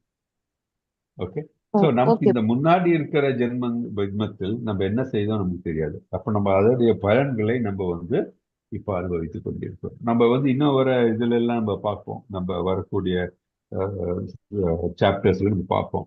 தட் இஸ் வந்து எப்படி வந்து நம்ம கர்ம பலன்கள் வந்து நம்ம மேல அஃபெக்ட் ஆகுதுன்னு சொல்லி டீட்டெயிலா பார்க்க போறோம். அதெல்லாம் பார்ப்போம் மாதாஜி. ஓகே. ஓகே இந்த பிரபுஜி. கேள்வி தேங்க்யூ நீங்க பிரபுஜி. இப்ப நான் டீட்டெயிலா சொன்னாலும் வந்து அவ்வளவு கிளியரா இருக்காது. அதனாலதான் வந்து இது மட்டும் புரிஞ்சுக்கோங்க. தட் இஸ் இது பல ஜென்மங்கள் முன்னாடி நம்ம செய்த பாவங்களுக்கும் இல்லை இந்த ஜென்மத்தில் நம்ம செய்யக்கூடிய பாவ செயல்கள் இருந்தும் நம்ம அனுபவிக்கிறோம். ஓகே. ஓகே. அதுதான் நம்ம அப்ப இப்போ முன்ன அது ஜென்மத்துல மனசுல விகர்மா பண்ணிருப்போம், அதனால இப்ப இந்த இதுல கண்டிப்பா. அனுபவிக்கிறோம். அப்படித்தானே? ஆமா ஆமா ஆமா. ஓ, அப்ப ஓகே உங்களுக்கு பிரபுஜி. இன்னொரு கேள்வி மனசுல வந்திருக்கலாம். எப்படின்னா அப்படின்னா இந்த இந்த ஜென்மத்துல வந்து பாத்தீங்கன்னா நிறைய பணக்காரங்கள் இருக்காங்க. இல்ல ஃபார் எக்ஸாம்பிள் நமக்கு ஈஸியா புரியறதுக்கு வேண்டி ஒரு பொலிட்டீஷியன் இருக்கான். அவன் வந்து எல்லா இதுவும் பண்றான். தவறுகள் பண்றாங்க, லஞ்சம் வாங்குறாங்க, இல்ல பாக்கி எல்லாம் கொடுமைப்படுத்துறாங்க, எல்லாம் இருக்கு. அவனுக்கு மட்டும் எப்படி கடவுள் நல்ல வாழ்க்கையை கொடுத்துருக்காரு அப்படின்னு கேட்கலாம். இது எப்படின்னா வந்து அவனுடைய பூர்வ ஜென்மத்தில் வந்து அவர் வந்து ஒரு நல்ல காரியங்கள் பண்ணிருக்கலாம். அதோடைய சுகத்தினாலதான் வந்து இப்போ அவரு அனுபவிக்கிறார். அவரு இப்ப அனுபவிக்கிறது இதை விட நல்லா அனுபவிக்கிற நிலையில் இருக்க வேண்டியவர். ஆனா வந்து அவர் இப்ப செய்யக்கூடிய இந்த செயல்கள் தீய செயல்கள்னால்தான் வந்து அவர் இந்த நிலையில இருக்காரு. ஒரு மன உளைச்சல் நிறைய இருக்கும், இதெல்லாம் இருக்கும். இதோடைய இதெல்லாம் வந்து அவர் அடுத்த ஜென்மத்துல கண்டிப்பாக வந்து இதை அனுபவிக்க போறார். ஓகே. ஸோ அதனால இப்போ வந்து சிலவர்கள் சில நிலையில் இருக்கிறது, அதுவும் அவர்களுடைய பூர்வ ஜென்மத்தினுடைய கர்ம பலன் தான். அதே மாதிரி இந்த ஜென்மத்தில் செய்யக்கூடிய கர்மங்களுடைய பலனும் இருந்திருக்கும். ஸோ இந்த டிஃப்ரெண்ட் ஸ்டேஜஸ் இருக்கு. தட் இஸ் நம்மளுடைய இது சொல்லுவாங்க. நீங்க அது நம்ம அந்த அந்த சாப்டர் வரும்போது டீட்டெயிலாக பார்க்கலாம். தட் இஸ் ஒரு சின்ன விதை இருக்கு. அப்போ விதை அப்படின்னா சில இதெல்லாம் இருக்கு இல்லையா, நம்ம செய்யக்கூடிய பாவங்களுடைய அந்த கர்ம பலன் நம்ம அனுபவிச்சிருக்க மாட்டோம். விதையா வந்து இருக்கு இப்போ, நிலத்துக்குள்ள போட்டாச்சு, இன்னும் நம்ம அனுபவிக்க ஆரம்பிக்கல. சிலது வந்து விதையெல்லாம் போட்டாச்சு, அது வந்து ஆரம்பிக்க போற நிலையில் இருக்கு. அந்த மாதிரி நிலையில் இருக்குது சில பாவங்கள் இருக்கும் நம்மளுது. அதே மாதிரி சிலதுல விதை போட்டு மரம் வந்துருச்சு, அது நம்ம அனுபவிக்கிறோம் இப்போ. அந்த மாதிரி நிலையும் இருக்கலாம். ஸோ அந்த மாதிரி வந்து பல ஸ்டேஜஸ் இருக்கு. அதை பத்தி எல்லாம் படிக்க போறோம் நம்ம. பகவத்கீதையில நமக்கு எல்லாம் கிருஷ்ணன் சொல்லியிருக்காரு. அதெல்லாம் நம்ம பார்க்க போறோம் நம்ம. ஓகே. அது ஓகே வரைக்கும் பிரபுஜி. கொஞ்சம் தேங்க்யூ பிரபுஜி. இல்ல, இதுவே இந்த ஓரளவு கிளியர் ஆயிருக்கு Prabhuji. Thank you Prabhuji. Hare Krishna Mataji. Hare Hare Krishna Prabhuji. Really nice question. Hare Krishna. வேற ஏதாச்சும் கொஸ்டின்ஸ் இருக்கா?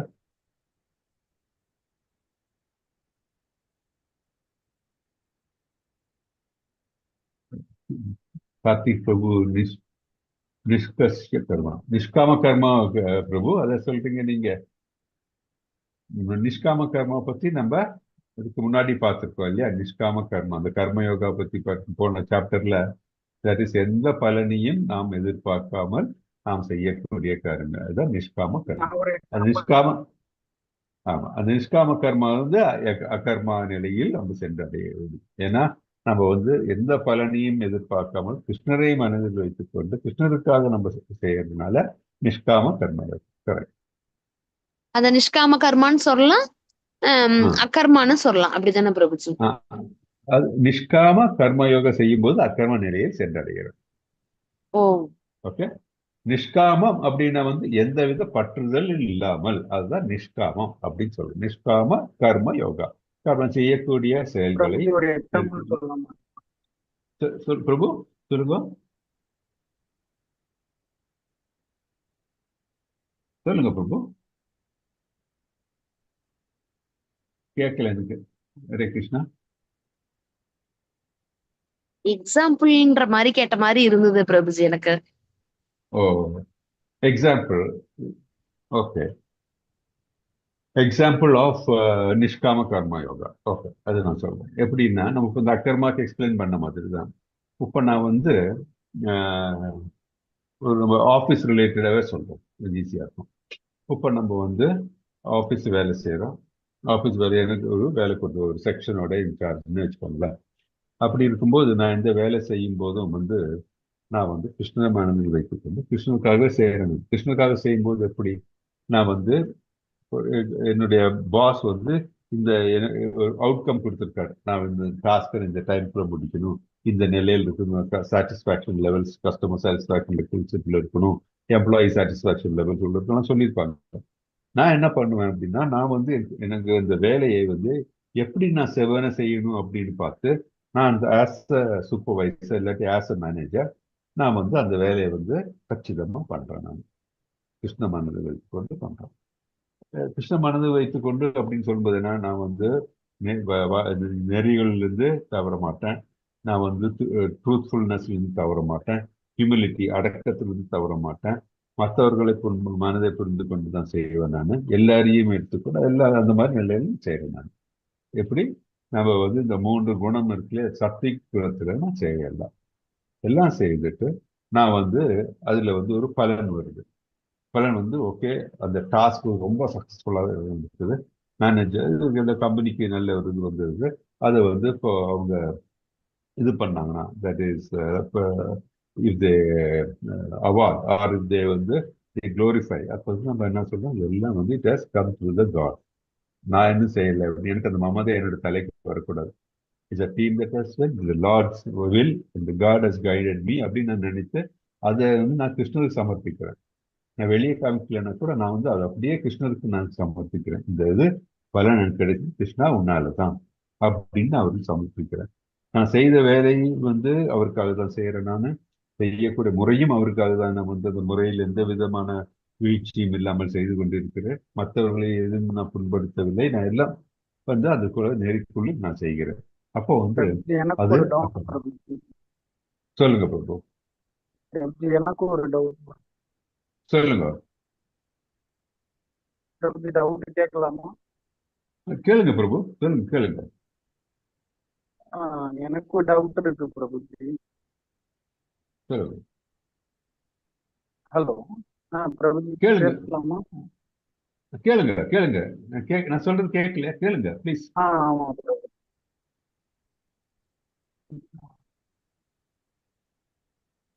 இல்ல பிரபுஜி, இப்ப இப்ப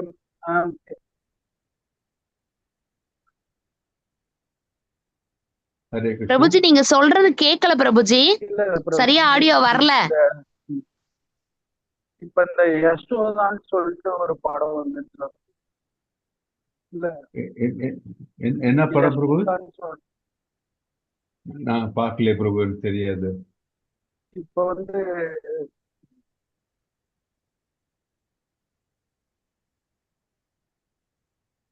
பிரபு உங்க வாய்ஸ் ஒண்ணுமே கேட்கல பிரபு எனக்கு.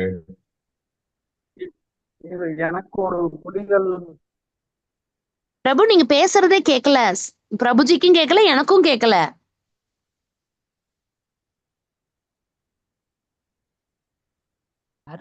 ஹரே கிருஷ்ணா பிரபு. கேட்கல பிரபு. பிரபு ஒண்ணு பண்ணலாம், ஒண்ணு பண்ணுங்க. நீங்க இப்போ இது லைன் இஸ் வெரி புவர்னு நினைக்கிறேன். நீங்க நம்ம நெக்ஸ்ட் செஷன்ல நீங்க ஃபர்ஸ்ட் இந்த கேள்வி கேளுங்க, ஐ வில் ஆன்சர் பிரபு. இல்லாட்டி நீங்க வாட்ஸ்அப் குரூப்ல டெக்ஸ்ட் பண்ணுங்க, நான் வந்து உங்களுக்கு ரெஸ்பாண்ட் பண்றேன். கேட்கவே இல்லை, லைன் கேட்கவே இல்லை. சமந்தா அவங்களுக்கு வந்து வினோதமான ஒரு நோய் வந்து அவங்களுக்கு வந்து அதுல ரொம்ப சஃபர் ஆகி ஆக்டர்ஸ் சமந்தா அவங்களுக்கு வந்து சொல்லுங்க